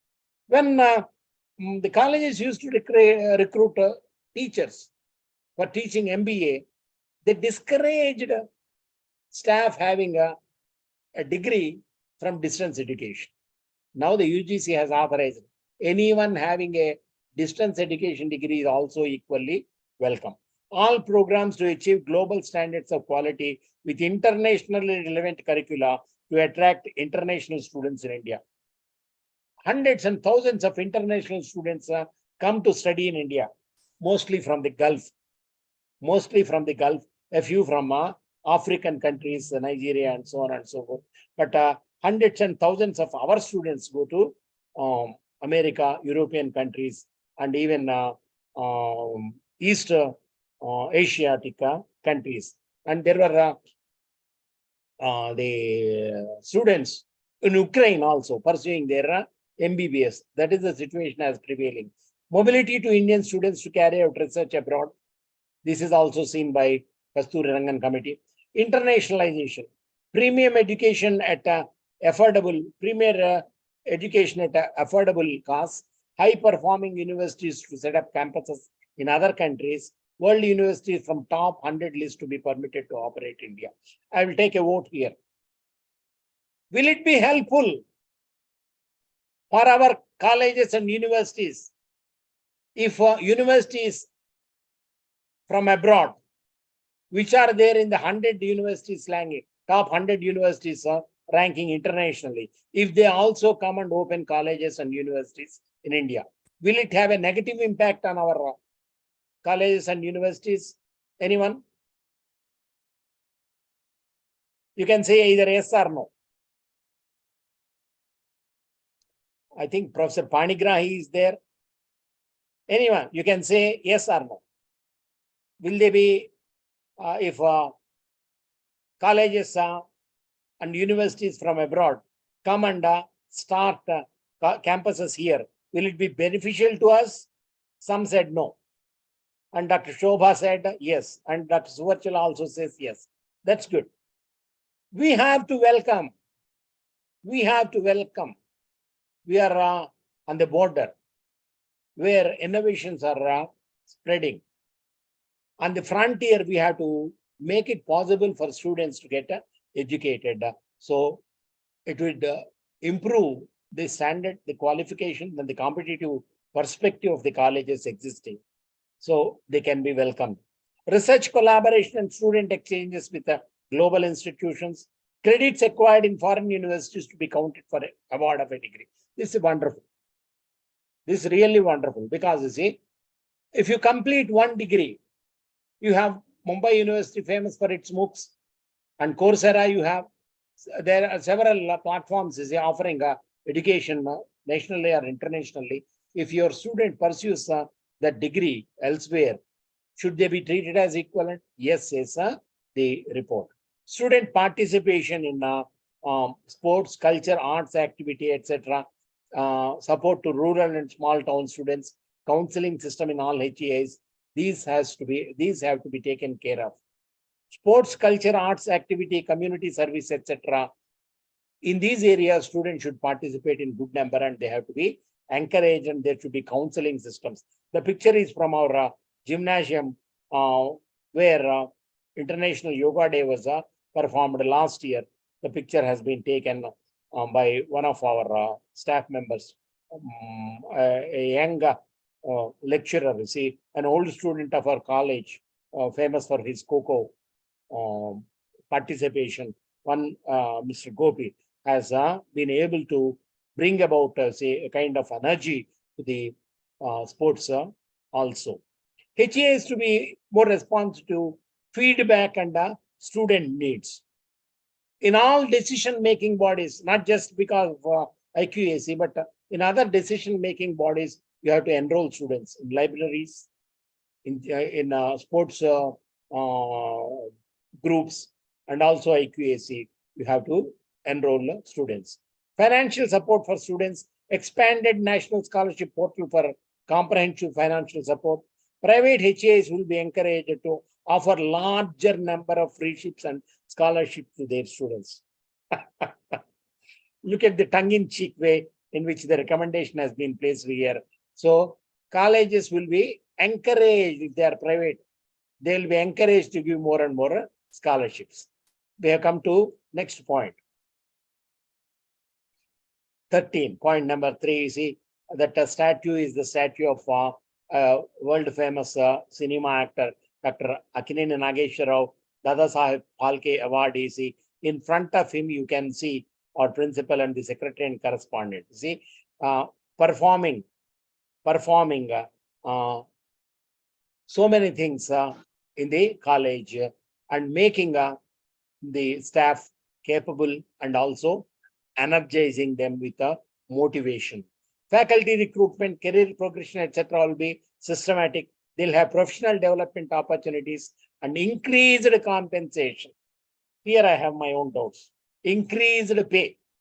Low faculty motivation will be addressed. So they work for advancing students, institutional course. Suppose you pay only 10,000 or less than 10,000 to a teacher and ask him to work for 10 hours or 20 hours or 30 hours. What will happen? Will they be motivated? This is a question as a union leader I keep asking colleges. HEA infrastructure to be improved using latest technology for better learning experiences, right? Digital technology to be employed in the seminar halls, LCD facilities and recording facilities and so on and so forth. RUSA funds may be obtained. Teaching duties allow time for interaction with students and research and other university activities. Faculty will not be transferable across institutions. Suppose there is a society like your college society, which has several colleges, and you are recruited only into Srimati P.N. Doshi College. And if the management wishes to transfer you to some other college, UGC says, no, it is not possible. Then next point, equitable access to quality education. I was making a reference to equity. Look at the right picture. Equality means giving everyone to see what is happening on the other side of the fence or the wall by giving each individual the same kind of stool. And the first boy, he's tall enough. He can look across and see what is happening in the playground. The second one needs a little support, but the third one needs a double support to reach out to to have a view of the playground. Equality is good, no doubt. Equity is giving to individual, taking his or her needs into consideration, from each according to his ability to each according to his needs, says Community Manifesto. That is also brought out in a different manner by the Kastur Rangan Committee. Equity to be given importance. Equitable access to quality education, emphasis on socio-economically disadvantaged groups, SEDGs, underrepresented groups. Equity and inclusion across school and higher education, not just in colleges. lack of knowledge of opportunities, cost of pursuing higher education, financial constraints, admission processes, language barriers, student support mechanisms will be addressed. Here is a question from me. There is a UGC scheme, a program called one word, which takes place in the beginning of the year to give a bird's eye view of what facilities, opportunities, etc. you have in the college. Can anyone tell me what that program is? It starts with I, not this I, letter I, and ends with N. You can type. Wonderful. Sheikh sir, I'm wonderful. Misbah Sheikh, wonderful. Induction program, Vidya Satish. Yeah. Induction program is the program. Every year, you see our principal, our management members, you see, all assemble in the seminar hall, addressing the students and their parents on the opportunities that are available. What are the costs of pursuing higher education, etc. All these are revealed in the induction program. Then steps to be taken by governments. Half of government budgets for education to be used for SEDGs. Targets for higher GER, gross enrollment ratio. Gender balance in admissions. It doesn't apply to your college because you're exclusively women's college. Enhanced, even in our college, there are more number of women teachers, there are more number of women students. Enhanced access, special education zones, larger number of SEDGs. Support to HEAs that teach in local language or bilingual. Mother tongue is to be given preference. Sometimes you see there are people who are representing the voters who say no mother tongue education. That's a short-sighted approach. Mother tongue is to be used in teaching, or bilingual teaching can also be encouraged, says UGC. More financial assistance and scholarship to SEDGs, outreach on HE opportunities like the induction program we have, and scholarship among SEDGs, technology tools for better participation and learning outcomes. What exactly is a learning outcome? Suppose you go to a class in a particular discipline where a part of a course you have perhaps 5 or 6 units, and one madam or one sir is handling a class. After the completion of that class, whether the student is able to sum up in a sentence or two what the outcome of that particular lesson, unit, or chapter is, that is the learning outcome of that particular course and that particular chapter.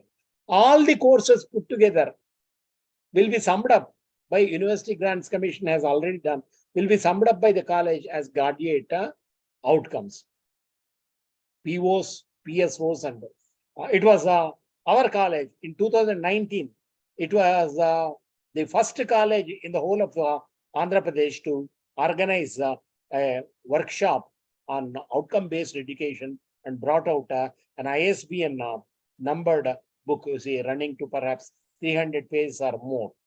We have the soft copy and hard copy also. We are updating it, see, continuously. Steps to be taken by HEIs. Reduce opportunity costs and fees, more financial assistance, outreach and opportunity scholarships, admission process and curriculum more inclusive, and more courses in Indian language, and so on and so forth. These you can perhaps study. I am giving the video to your principal, Min and Madam.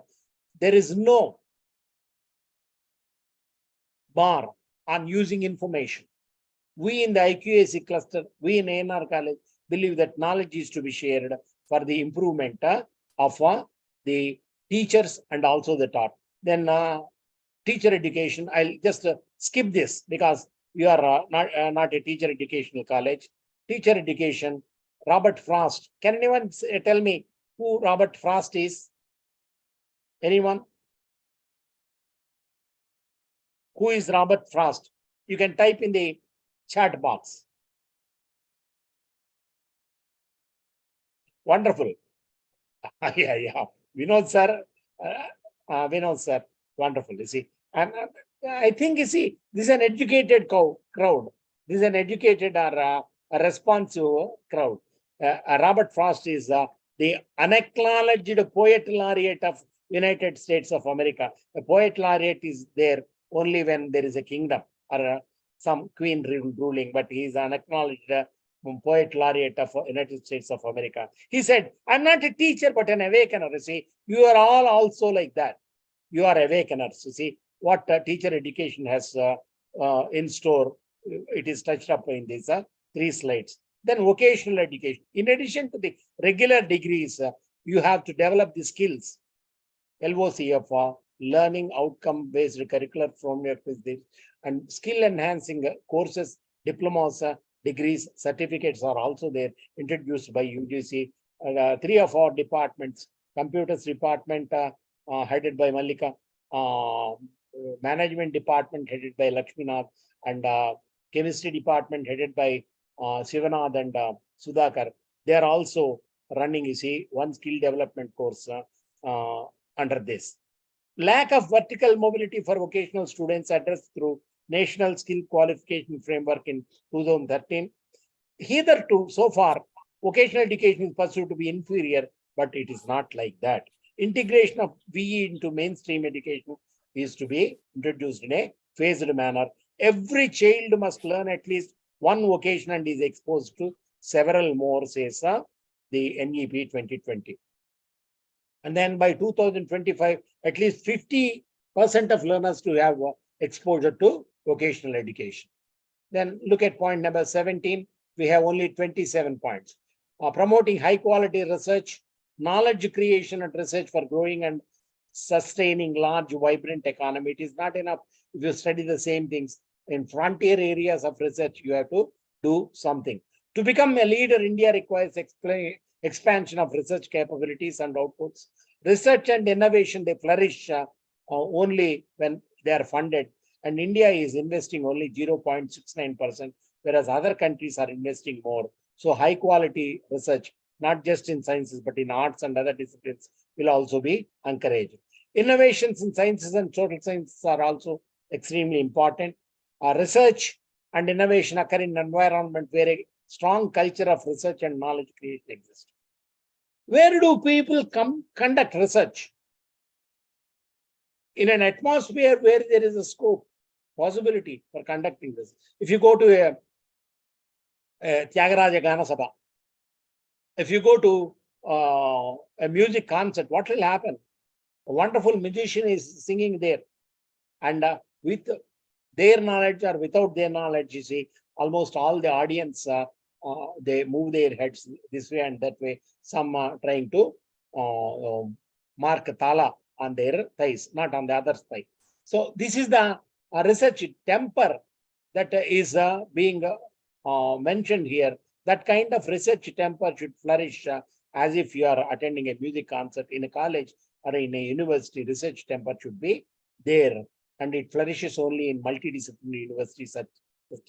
More funding for research. Schools level also research is to be introduced. The idea to be introduced. National Research Foundation will be set up to fund research, and it will also promote research culture. And what will National Research Foundation do? It will fund competitive peer-reviewed grant proposals, seed ground, facilitate, etc. Act as a liaison between industries and universities, research and governments. Look at the picture on the right side, 2 circles, universities and industry working together, tied by cause for research. So transforming the regulatory system. Regulation of higher education, which has been very tough all these days, will be made simpler. It will be overhauled. A Higher Education Council of India will be set up, and there will be a National Higher Education Regulatory Council to govern colleges or regulate in a light but tight manner. And the NAC will be removed. There will be no NAC hereafter. There will be NAC with 1 A, not 2 A's. National Accreditation, Assessment and Accreditation. Assessment is removed. There will be only one accreditation council which will take up the job, and mostly on basic norms, public self-disclosure, etc., etc. a lot of pressure is being put on NEP. I'm a peer team member. I've been going to colleges and universities also. But what happens is a lot of criticism is aimed at NEP and its procedures and policies. So the University Grants Commission and the Kasturi Rangan Committee have also come up with a solution. Accreditation will be on basic requirements, norms, public self-disclosure, good administration, and outcomes. This will be done in the new NAC setup. Let us see what will happen. And there will be several organizations to support the new educational scenario. There will be a third vertical, Higher Education Grants Council. It will take place of UGC instead of UGC. Higher Education Grants Council will fund the colleges and universities. There will be a General Education Council and so on and so forth. These will be looking after in association with the National Higher Education Qualification Framework, National Skills Qualification Framework, and National Higher Education Qualification Framework. They will be working together to introduce such reforms as to make them skilled. Students will be skilled. Look at the last lines. The General Education Council will identify specific skills that students must acquire with the aim of preparing well-rounded learners with the 21st century skills. These are new organizations being set up by UGC as per the recommendation of Kasturi Rangan Committee to administer the future needs of higher education in the college. Professional standard setting bodies, PSSBs, Indian Council of Agricultural Research, ICAR, Veterinary Council of India, National Council for Teacher Education, NCTE, they will be also asked to participate, not with voting right, but to recommend to see what they have to. Accountability, responsibility will be with the HEI. No distinction and expectation with public and private colleges. Sometimes you hear, we are a government college, we have so many restrictions. You cannot expect us to do all these things. No, they have to be judged on the same criteria in which you see Srimati P.N. Doshi College or ANR College is judged. This transformation requires existing structures and institutions to reinvent themselves and undergo an evolution of sorts. So all these things will work transparently. There was a mention of RTI. Setting up new quality HAs will be made easier. Preventing commercialization of education will be taken up. Mechanisms to combat and stop commercialization will be a priority of regularization. In a good college, if you want to admit your son, a daughter, a grandson, or granddaughter, you have to spend anything up of 1 lakh rupees. In such a scenario, how reasonably colleges will be directed to collect fees as per the capability of the population. That is something to be seen. All HEAs will be treated on par. Minimal guidelines to establish. Look at the one in third line. Elimination of commercialization. Philanthropic efforts will be like your society will be encouraged. Good governance, financial stability, security, etc., etc.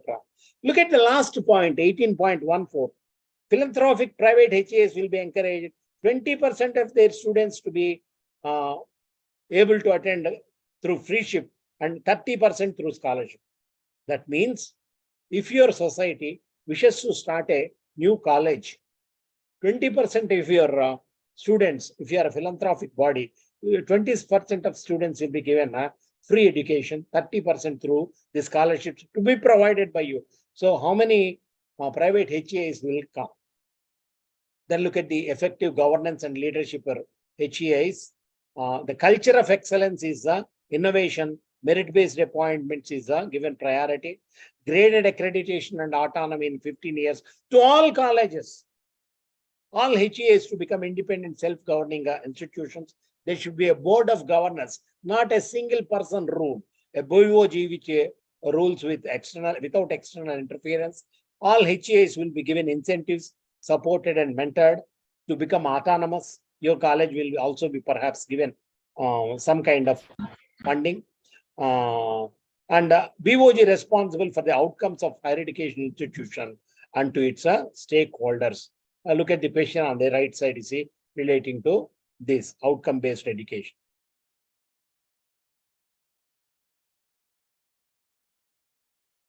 Point 19, effective governance deals with effective governance and leadership for PHIs. No, next point. Yeah, all leadership positions to person with academic qualifications, administrative and leadership capabilities. In some colleges, you see, there is only one aided staff member and he is in charge principal also. That kind of situation is prevalent in most areas, in most states. That is to be prevented by having a good BOG, which takes a rigorous, impartial, merit-based and competency-based process to see that administration is done in a manner which is committed to excellence. Look at 19.5, excellence, engagement with local communities, highest standards of financial probity, accountability, and it will have an IDP, institutional development plan. Then professional education, engineering education or medical education and so on and so forth. It has to be an integral part of higher education system. Professional education continued. Healthcare education will also be the envision. All MBBS graduates must possess the following skills: medical, diagnostic, surgical and emergency and so on and so forth. Technical, look at 20.6, technical education collaborates with the industry for innovation. Research will be encouraged. India must lead in preparing professionals with cutting edge areas such as artificial intelligence, AI, 3D machining, etc. And there is a reference to adult education and lifelong learning throughout the country. These two pictures are from Maharashtra, where aged people are so showing their enthusiasm for getting educated. Adult education curriculum is going to be prepared. Schools and school complexes after school hours will be used for adult education. Look at the bottom picture. You see how many of these women are there with their nursing children. You see, children in arms coming to get educated with slates and slate pencils and with their children in support. And adult education continues. National Literacy Mission Program, Sarva Shiksha Abhiyan, Sakshar Bharat, all these ideas are propounded and will be used. And technology will be leveraged to strengthen and undertake these initiatives. Look at point number 21.10. For making adult education possible, technology will be used. Promotion of Indian language, arts and culture. See, this is the famous Kondapalli toys from Andhra Pradesh. I think you have Worli paintings, cave paintings in Maharashtra. So the cultures, the languages, they have to be preserved. Indian arts must be offered to students at all level. Language and culture are the framework through which humans experience, communicate, and understand reality. It is the reality that is perceived by a child at home through language, mother tongue, and the culture that is followed. That has to be continued. Look at 22.5, 22.4. Language is inextricably, inseparably linked to art and culture. Different languages see the world differently. Languages influence people. To preserve and promote culture, one must preserve and promote a culture's languages. But over 220, look at the last point, 22.5. Over 220 Indian languages were lost in last 50 years. No united action has been taken to support them. So the same idea continues. The languages which are in the 8th schedule. We have Marathi at the 10th place. We have Telugu at the 17th place, and so on and so forth. And scarcity of skilled language teachers. The other day, our principal and our president of our managing committee was saying they wanted to hire a Sanskrit teacher. An engineering graduate turned up and said, "You see, I know Sanskrit, I can teach Sanskrit." She doesn't have a Sanskrit post-graduation. There is always, you see, and when we ask, what is it that you are doing? I'm pursuing my PG degree in engineering, but I am good. I can teach Sanskrit. I'll come and work with your college. This is the kind of situation which is existing in several parts of the country. Scarcity of skilled language teachers, 22.7. Language to be used extensively for conversation and teaching and so on and so forth. Promotion of Indian languages, arts and culture. Well, look at 22.12. There are 100 tourist destinations in India which will be identified so that institution will send students to study them. You can send them to Ajanta Caves, Ellora, and so on and so forth. That is to be taken up. And translation is also to be encouraged from English to your mother tongue, or from your mother tongue to English, and so on and so forth. The same point continued. Indian classical languages. Telugu is the fourth place. Tamil, Sanskrit, Kannada, Telugu, Malayalam, and Odia. Maharashtra doesn't find a place there. And use of technology and integrating technology. India is a global leader in information and communication technology. Digital India campaign is helping to transform it into a digitally empowered society and knowledge economy. The relationship between technology and education at all levels is a two-way process. One way, now it's not one-way road. It's a bi-directional. It has technology has a way of impacting education in several ways. It requires research and on educational front. So the National Education Technology Forum, NETPF, will be set up. It provides evidence-based advice to governments and agencies, build intellectual and institutional capacities, envision strategic thrust areas in the domain, articulate new directions for research and innovations. This is a lengthy one. A 69-page document being summed up, say, in 70 slides and being presented here in 2 hours. It's not justice, but we do not have any alternative. Technology use is to be taken up by NETF, and we also have to be cautious of, look at 23.7, the underlined bold letters. Emerging disruptive technologies have to be taken care of. You see, an educational software will also be prepared and uploaded on Diksha 23.6.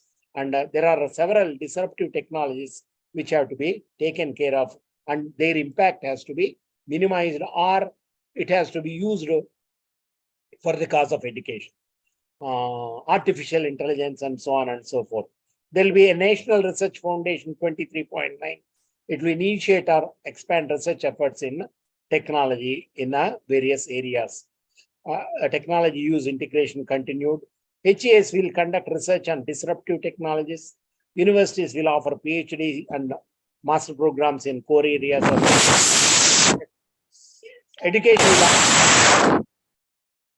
In raising people's awareness, it is necessary to highlight ethical issues surrounding the development and deployment of AI-based technologies. When you are using internet, there is always a possibility of students getting diverted, tempted, using artificial intelligence. So many kinds of informative websites are there, which perhaps dilute the scope of studies and deviating from the main cause. So there are disruptive technologies which have been given there: 3D printing, 5G and improved connectivity, and artificial intelligence, automation and robotics, and so on and so forth. Then online and digital education, 24th point. This will be made possible through making students learn through online education. Digital tools will be used to train students the digital to divide, eliminate the digital divide. 24.2.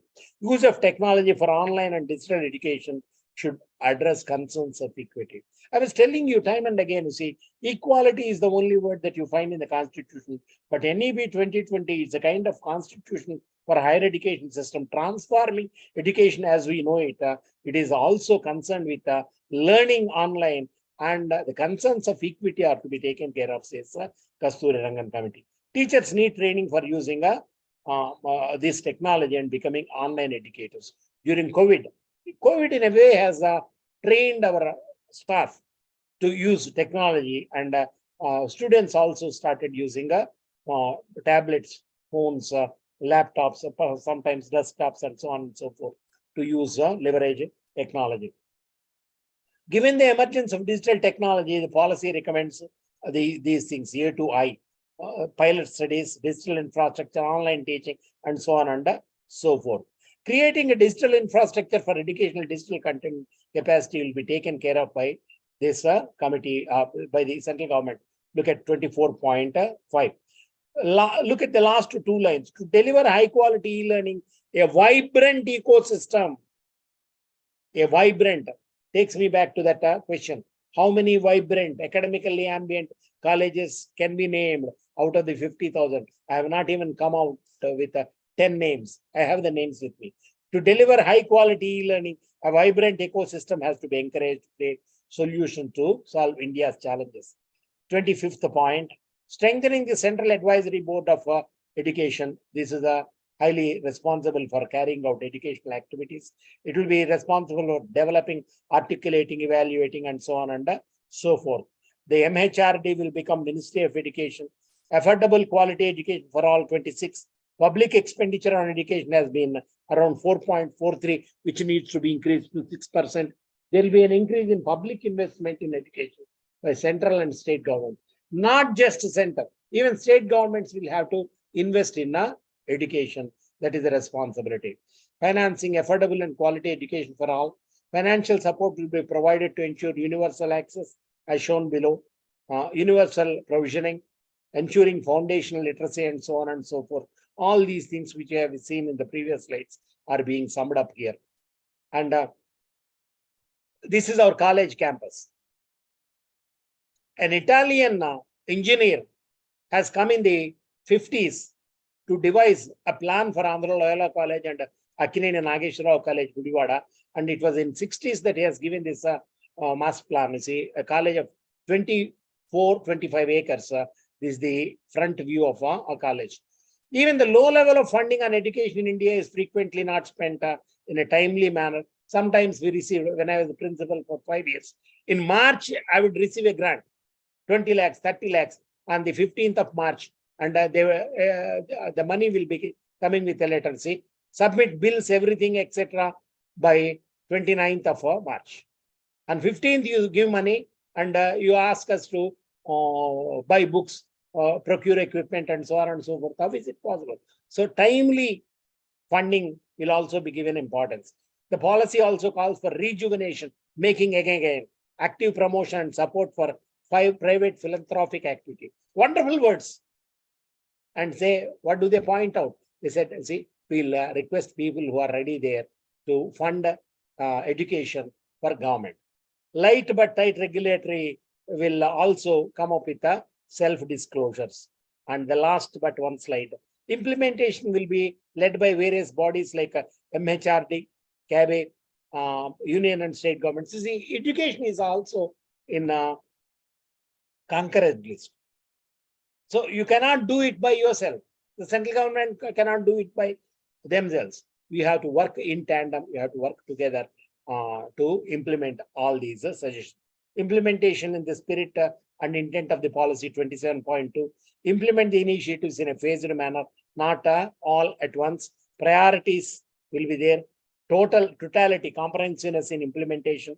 Education, as I was telling you, is a concurrent subject. Timely infusion of requisite resources, human, infrastructural, and financial. So in a time-bound manner, fund is be given. Finally, the last but one slide. Finally, careful analysis and review of linkages between multiple parallel implementation steps will be necessary. Subject-wise implementation committees will be there.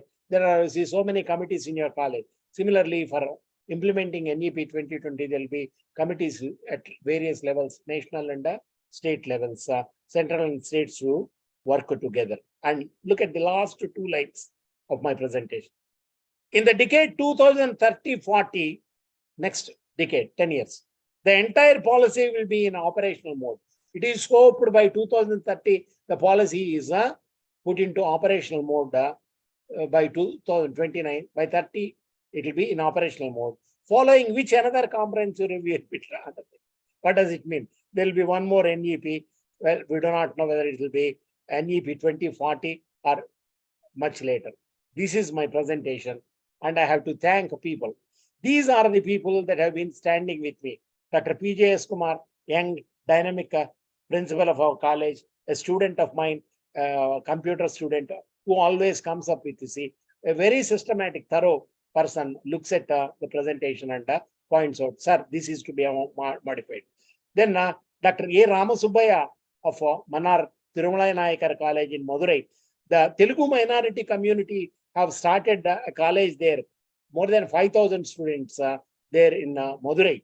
Madurai on the border of Vaigai River. See, an ancient city of temples and poets who speak of temples and poets. Ramasubbaya sir. Sasmita Bhanigrahi of Computer Science Department, DAV College, Orissa. She is one of the participants here. Dr. Samundeswari, very silent, very calm in a self-financed stream and has been working, you see, with me for finalizing my manuscripts. Dr. Farzana Chavre, a humanist to the core from Mumbai, who has been helping review my presentations. And then Mahalakshmi from Oklahoma, Norman, Oklahoma, has been guiding in my presentation. This is it from me.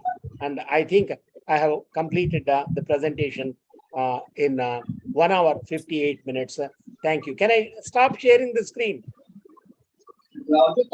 Yes, sir. Yes. And I request Madhumita to kindly take a screenshot with Yes. Asha Meenan and all the others on the screen so that we can use it in the IQS class. Take a screenshot, please. Madhuri Vaidya, madam, please. I request all the other participants, Sridevi, stay there. Come on to the screen so that we can take a screenshot and we can post it in the IQSC cluster group. And there is a principal group in which Asha Meenan madam is there. Was I rushing through, madam? Asha Meenan madam, is you can unmute yourself and talk. No, sir, it was fine. It was at a pace which we could follow. Ramasubbaya sir was saying, see, once, we need one whole day with a lunch break hosted by the organization. See, don't worry, I'm not coming for lunch to your college, SP and Doshi College. You are most welcome, sir. Thank you so much. And Thank remember you. that Thank you, Vasudha sir. Kamath, when you Thank are you so going to much. invite Vasudha Kamath, you have to tell me in advance. It's a promise being made by on behalf of Asha Meenan from Madhuri Vaidya. If Yes, sir, surely. Surely. Kamath madam comes, I wish to send a shawl on behalf of our Women's Development Center. I think you see our president is there. Suvarchala and Padmaja are there, you see, to represent our college. We'll send a shawl to that great lady, Vasudha Kamath from SNDT University. And now it is up to you. I've been talking. Thank you. Thank you so much, sir. This was really indeed a very informative, insightful, and a very, very interesting lecture. I would now call upon Mr. Meet Shinde from the Psychology Department of Srimati P. N. Doshi Women's College to take up the question and answer session. Mr. Meet Shinde. Thank you, Madhumita ma'am. Am I audible? Yeah. Yes, you are. Yes, You're there are visible to young man. There are two questions that we have received. One is with respect to the 12th standard students. How will the current 12th standard students be integrated in the new education system? Is one question. Yeah. Shall I answer it is now and then we'll go to the next one.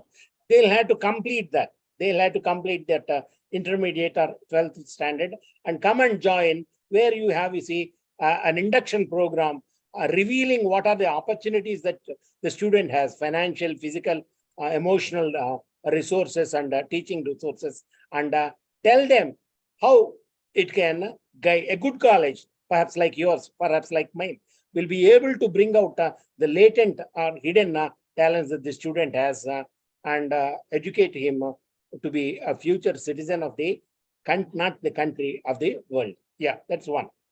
The second question.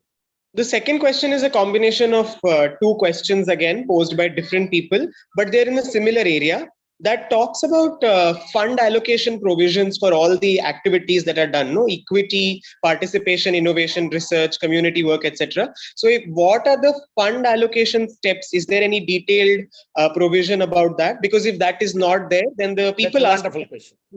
are asking if higher education will become expensive because of having to do all of these things compulsorily, but no fund allocation. So could you address that area as well? Yeah, I'll tell. Suppose you wish to organize a guest lecture, a seminar.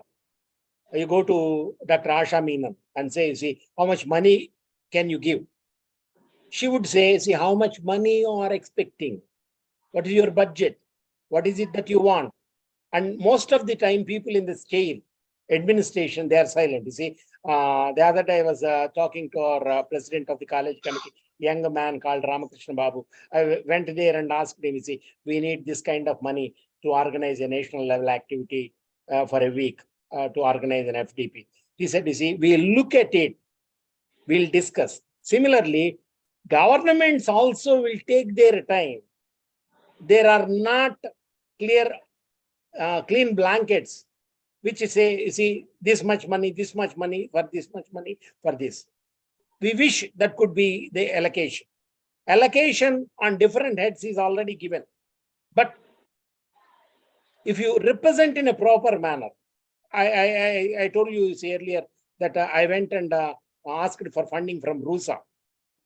I took our college superintendent, one man called Kaza Srinivas, went to Hyderabad in a United Andhra and asked for funding, you see, to conduct a one-day workshop on outcome-based education. They asked me for an outline and how much money I was expecting. I said, give us 1 lakh. I told our management, we'll conduct even without 1 lakh, I'll conduct, I'll manage. I said, you see, I need 1 lakh. And the next day, while I was driving back from Gudivada to, I live in Vijayawada, I travel 40 kilometers every day, self-driven. So that lady from the government asked, sir, in whose name I have to write the check? If your proposal is good, strong, there will be funding agencies. If you don't find them, ask me. I'll try to fund. See, not 1 lakh. And then the vice chancellor for college came when we organized. Can you also include the name of our university in this venture being organized by Akineni Nageshwara College? I said, okay, no problem, sir. But how much will you give? He said, Shankar, I can spare only 10,000. I said, no problem. Give that 10,000 and we conduct it.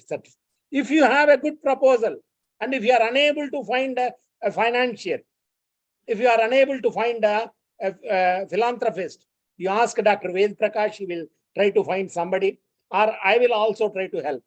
Okay, Shraddha madam, do you agree? If there are good proposals, we can fund them, no problem. Right, sir? So there's another answered you. Yes, sir.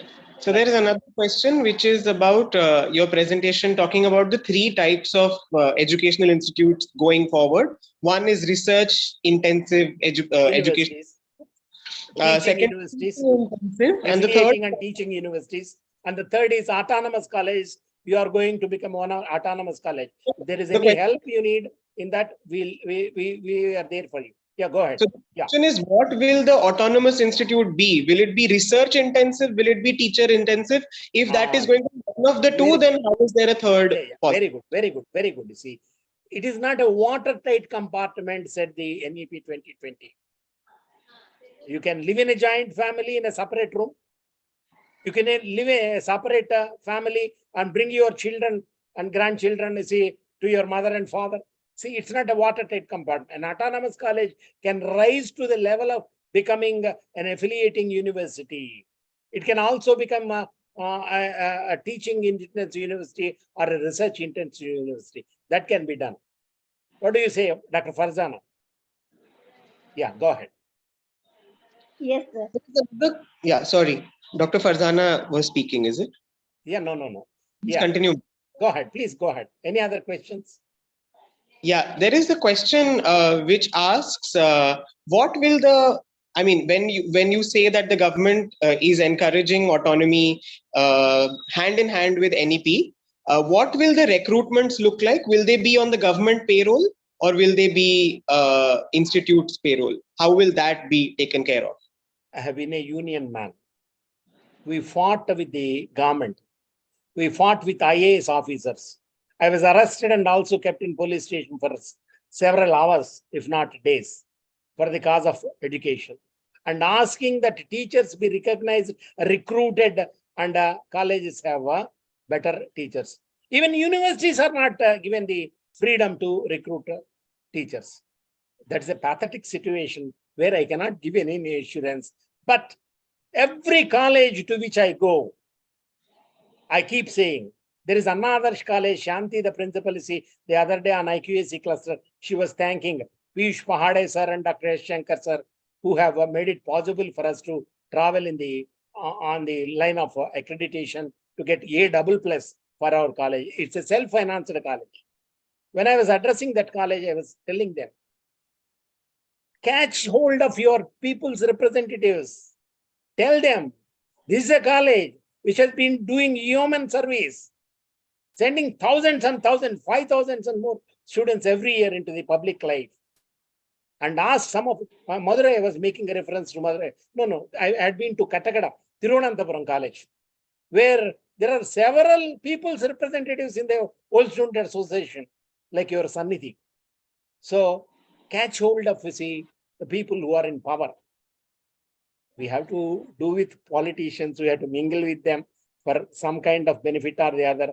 We have to work together to build up the system. That can be done. We have to do it. Yes. So the second last question is about something that the education policy talks about, which is that the private parties will be encouraged to offer free ships and scholarships. So how is it that that can be ensured, and why would they offer free ships and scholarships to students in there? Have you ever traveled through a toll gate? Sorry, sir. Did you ever travel through a road which has a toll gate or several toll gates? Yes, sir. It has been built by a private party. Only to help the public. There is always that business side also is there. So there is also that business side. Okay, it's not a one-way traffic. If I offer 50% free education, I wish to collect to see the rest from the other students who are affluent. I do not know, if your college has several people from the open categories. Ours is a college in a rural area. Socio-economically disadvantaged groups are more in number. You know how many people pay the full fees as per the government requirement in our college? Take a wild guess. More than 2,000 students. How many students pay full fee in our college or in your college? In our college, there are 13 students. I do not know about Asha Menon's college. We have 13 students who pay the full fee. All the other are funded by government or sometimes by scholarship from our college management or some teachers or by some locals. Well, this is a reality means that we have to face today and in the coming days too. Thank you. And there's one last question. You are always saying this last. Let it be the last. Last question. Go ahead. Such a smiling young boy. The question asks, that the education policy talks about good quality research, good quality teaching, good quality infrastructure, good quality ecosystems, etc. But are there metrics in place to decide the quality, and how is that quality ascertained? I was making a reference to NEP. I have also joined as a member of Middle States Higher Education Commission in America. I receive their communications on a regular basis. I look at them and I'll try to compare them with NAC communications and circulars. So quality, what is quality? It is something vague. It is something vague.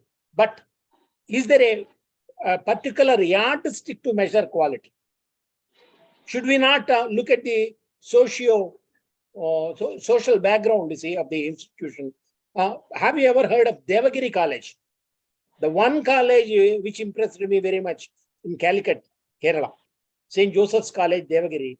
After our accreditation was over, I went to Devagiri College to see what kind of academic ambience. Have you ever seen anyone? Did anybody see the river Saraswati in Triveni Sangamo? You can just nod your head. I'm able to see you. Did you ever see Saraswati, the river Saraswati? No.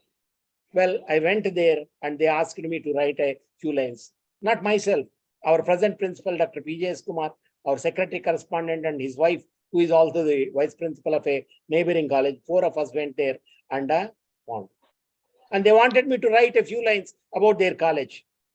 I said, you see, I had been to Allahabad in 1977, and the boatman took me to the rivers, saying, you see, look at where the Ganga and Yamuna meet, and Antarvahini is there, Saraswati, you can see it. I said, no, I cannot see it. I cannot see it. If you think, you feel it, you can see it, he said. No, in 77, I went there, I did not find Saraswati. I found Saraswati in the year 2017, 40 years after my visit to Allahabad, in Devagiri College, Calicut. I request Asha Meenan Madam to take a couple of staff members to the college. The IQAC coordinators of that particular college is working for the Calicut University, running the academic staff colleges, which is constantly in touch. We have to measure quality. Quality is different. It is never static. Quality is always dynamic. It's dynamic, and it has to. Can we compete with the foreign institutions? What are your NIRF rankings? Is any college there in the 100 best colleges or universities in the world? This is a question, you see. Sometimes when I answer questions, I keep asking more questions. Okay, that's it. So do we have time for one more question? We have No problem. You see, I love interacting. I've been a union leader. And without a mic, I can address, you see, 500 to 1,000 people. Usually when we were arrested and kept in the police station, I used to address, you see, the other leaders used to call, Shankar, you come, you see, we have to address a large gathering. We do not have a microphone. I used to. Go ahead, please. Madhuri ma'am, would you like to ask that question on mic instead? Madhuri ma'am has a question, so. Oh, yes. Thank you, Meet. I thought of respecting you since you are handling this particular session. Anyway, Professor Sankar sir, it was a wonderful and exhaustively informative session. Okay, it was truly difficult for us to grasp for such a long period of time every single point that you were talking about NEP and how we can implement it when on and off. And I was trying to visualize as far as our college is concerned. In relation to that, I would like to ask that this year we were told in the state of Maharashtra that we have to go for NEP with a very short notice. But all said and done, it was not withdrawn. I would say it was now postponed by one more year. And so from next academic year, we will go for NEP. We have 10 plus 2 plus 3, this system as of now. So our target group will be the current 12th standard batch who will take an admission in the first year of undergraduate program. So would like to know that what kind of orientation we should give them to give them a clarity about this entire new structure, to which as teachers, as administrators, even we are, getting familiar with. So what kind of orientation we need to give to these? It is already 1:15. Can you give me a couple of minutes more? The patience has to be from your side, because you see, people from 100 has come to 65 now. Okay. Otherwise, I don't mind. We, No. Shall I talk? myself, we can have a call to you. No problem. Shall I talk for a while? Sure, Yes, sure, sir. sir. From my side, I do not have any problems. I'm Sure, used to this. I was making a mention of induction program. And it is the responsibility of mentors to see that the mentees are guided in the proper manner. What are the facilities? Do you have a museum, biology museum? No, we don't. As in, we do not have pure science at degree college level. We have a We do have a museum. biology lab. Our university doesn't even have a museum. So our college has a museum. And there are so many other facilities which our college has, which the students and parents do not know about. When they come, when they are arranged in the UG or PG seminar hall or in the auditorium, along with their parents or family members, We tell them that these are the facilities, that these are the requirements for you to progress from first year to second year to third year, and so on and so forth, or the fourth year degree. Yesterday, a newspaper item has been seen by me. Tamil Nadu government has banned people from Andhra seeking admission or seeking jobs in Tamil Nadu.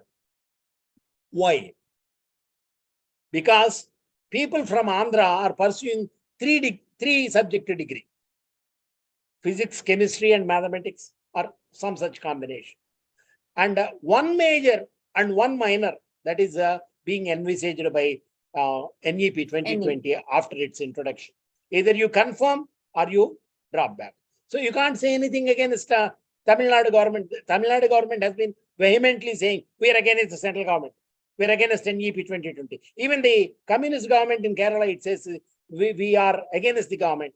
We are against NEP 2020. But it constituted a committee and got a recommendation. And even Maharashtra, reimagine, reinvent, rethink. That 100-page report published by Maharashtra Committee for Higher Education Reforms based on NEP 2020 speaks in a systematic manner. Similarly, do you have a IDP in your college? Institutional Development Plan. Allocate Yes, sir. somebody. Yes, sir. Yeah, We do. allocate somebody for implementing institutional development plan.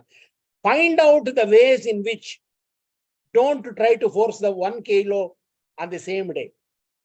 Feed a few grams a day, a few grams a day, a few grams a day. Like you see, doctrinating people, doctrinating students, and tell them to tell their juniors in the school how many facilities this college. You all have lady students only. You tell them to go back to their families. My direct question to all of you, all the teachers are present here. When was the last time you went and sat by the side of your mother or father or grandfather or grandmother and held their hands in your hands, sat there for 5 minutes without talking but communicate? Don't answer. Please don't answer. When was the last time you went back to your parents or grandparents, held their hands together, communicating, not speaking, receiving their love and giving your love? No. Giving back to society, that is what you are talking about. I'm impressed because you are thinking about students as it have not joined, like Randy Posh has come up with a curricular structure which has been given great value, that 3 years students have been given employment letters. You have to do it in a systematically, right from the induction program, mentor-mentee program, and occasionally, perhaps, the principals and the IQAC coordinators, with the permission of that particular lecturer, go and interact with staff. That'd be wonderful. I was invited to Karnataka, where new notices have been displayed. And students were there, girl students were there looking at the notice. There was one girl student who was taking pictures. And I went and asked her, what is the problem? Why are you taking pictures? Sir, I belong to this college, sir. My eyesight is not clear, sir. My vision is not clear. I take picture, go home, enlarge it, and I can read it. How many interactions? And they were surprised. See, how did you notice? You are from Andhra, ANR College, Gudivada. You came to a Karnataka famous college. And how is it that in Telugu we say, Manasunte Margam untadi. If you have the desire, you'll find a way. That's it, madam. You can do it, Madhuri Vaidya, madam. And stay in touch if you have the courage of being disturbed by Dr. Shankar from Gudivada. If you have the courage of getting ready to be disturbed by Shankar sir from Gudivada, you stay in touch. We will interact. We'll find ways. We'll try to infuse students from schools and why not invite to see a couple of headmasters, headmistresses, and make them part of your family, extended family, an extended family of stakeholders. There is so much to do. There is so much to do. Only thing is vision and desire. Thank you. Thank you. Thank you so much. And as you said, we will definitely be in touch with you. Are you A satisfied few with more my tips. answer? Are you satisfied with my answer? Yes. In a given time. Technically, this lecture is possible because of the collaboration between ANR College and Gudivada and your college in Mumbai. We can as well exchange a letter. A small letter has been prepared by me, see, for IQAC cluster members, which says there is a collaboration to exchange students, staff members, ideas, and webinars also, using resources from that college to this college. And I'll if your principal is interested, I'll send you that format. If you wish, we can also enter into collaboration. Thank you. Sure, Yes, sir. Why not? It will be our pleasure. Farah Khan, you have anything to ask? No, she's saying thank you. Okay. Thank you, sir, for those Yes. answers. Very elaborate answers. Thanks a lot. I'm sure you've cleared all our doubts. Thanks a lot, sir. Thanks, Meet, for taking up this question answer session. Yeah. You're welcome. Before we move on, I would request all the participants to please fill in the feedback form which has been put up in the chat box. And We have again, an IQAC cluster Telegram group. Asha Menon madam is there on the Telegram group. Download Telegram and there is wonderful interaction goes on there. Continuously interaction goes on. There was this wonderful question raised a couple of years back from Maharashtra, where the lady in charge of IQAC said, you see, we do not know what are location advantages and disadvantages. We are submitting our SSR. I told her, see, don't worry. Tell me your name, the name of your college, your website, and I'll find out. And she sent, and I wrote a 2-page note on the location of advantage. It is in a military area, dry area, arid area, and there are so many industries. I pointed out to see the opportunities that they had for their students. You can, with collaboration, do anything. See, we'll do it. thank you. Thank you. We'll definitely collaborate with you for more programs, such enlightening programs. Thanks a lot. Now I would like to welcome the HOD of the Department of Hindi, Dr. Ved Prakash, to propose the vote of thanks. Dr. Ved Prakash Dubey. बहुत बहुत धन्यवाद madam, मेरी आवाज आ रही है? Yeah, you are good. Ved Prakash. जी बहुत बहुत धन्यवाद। श्रीमती पीएन दोषी महिला महाविद्यालय द्वारा आयोजित NEP 2020 ट्रांसफॉर्मिंग एजुकेशन विषय पर आयोजित इस वेबिनार में बतौर मुख्य अतिथि डॉक्टर शंकर सिरपुरापू सर उपस्थित रहे। आप प्रिंसिपल रहे हैं, एडवाइजर रहे हैं ANR कॉलेज के, और आप IQSC के क्लस्टर भी रहे हैं। सबसे पहले तो सर आपको बहुत सारी बधाई बेहतरीन व्याख्यान के लिए। आपका उद्बोधन विस्तृत, सराहनीय और ज्ञानवर्धक रहा। मुझे विश्वास है कि आपके व्याख्यान से सभी लाभान्वित हुए होंगे। NEP 2020 को नए कोण से समझने का एक नया आयाम लोगों को प्राप्त हुआ होगा। आपने अपना कीमती समय हमें दिया। हम महाविद्यालय की तरफ से, महाविद्यालय प्रबंधन समिति की तरफ से आपके हार्दिक आभारी हैं। इस कार्यक्रम में बतौर प्रेरणा के रूप में हमारी प्रिंसिपल डॉक्टर आशा मेनन मैडम, जिन्होंने अपना स्वागत वक्तव्य दिया, हम इस कार्यक्रम में उनके लिए भी बहुत ही तहे दिल से आभारी हैं। कार्यक्रम में विषय की प्रस्तावना देने के लिए हमारी उप प्राचार्य डॉक्टर माधुरी वैद्य मैडम उपस्थित रहीं और उन्होंने कार्यक्रम की प्रस्तावना दी। इतना ही नहीं, इस कार्यक्रम की मुख्य भूमिका के रूप में भी वो शामिल रही, इसका संयोजन भी उन्होंने किया। तो हम तहे दिल से हमारी उप प्राचार्य मैडम डॉक्टर माधुरी वैद्य मैडम का हार्दिक आभारी हैं। अतिथि परिचय प्रदान करने वाली अमिता केंदुरकर मैडम और प्रश्नोत्तरी सत्र का संयोजन करने वाले मीत शिंदे सर का भी मैं आभारी हूं। कार्यक्रम का संचालन कर रही हिस्ट्री विभाग की डॉक्टर मधुमिता बंदोपाध्याय मैडम का मैं आभारी हूं। महत्वपूर्ण आभार महाविद्यालय प्रबंधन समिति का, जिनके अभूतपूर्व योगदान के बिना कोई भी कार्यक्रम संपन्न नहीं हो सकता। उनका प्रोत्साहन और सहयोग हमें हमेशा मिलता रहता है। जूम और यूट्यूब का संयोजन कर रही हसमत खान का भी आभारी हूं। मैं आभारी हूं सभी वाइस प्रिंसिपल्स का, सभी हेड्स और कोऑर्डिनेटर्स का, और साथ ही इस कार्यक्रम से जुड़े हुए सभी प्रतिभागियों का, विद्यार्थियों का। इसके अलावा इस कार्यक्रम में प्रत्यक्ष और परोक्ष रूप से जिस किसी का भी सहयोग रहा, सबके प्रति मैं तहे दिल से आभारी हूं। धन्यवाद। Madhumita madam. Can you So much. Thanks a lot. can you send a press note and to see that it is printed either in English or vernacular newspapers, even a local paper? Yes, sir, we do that. Yeah, After yeah. every event, we do put it Yeah. up on the local newspaper. We'll do And that. you can send me a cutting or a photo. I would request everyone to again put on their camera so that we can take another last screenshot for our records. I would request everyone to please put on their cameras.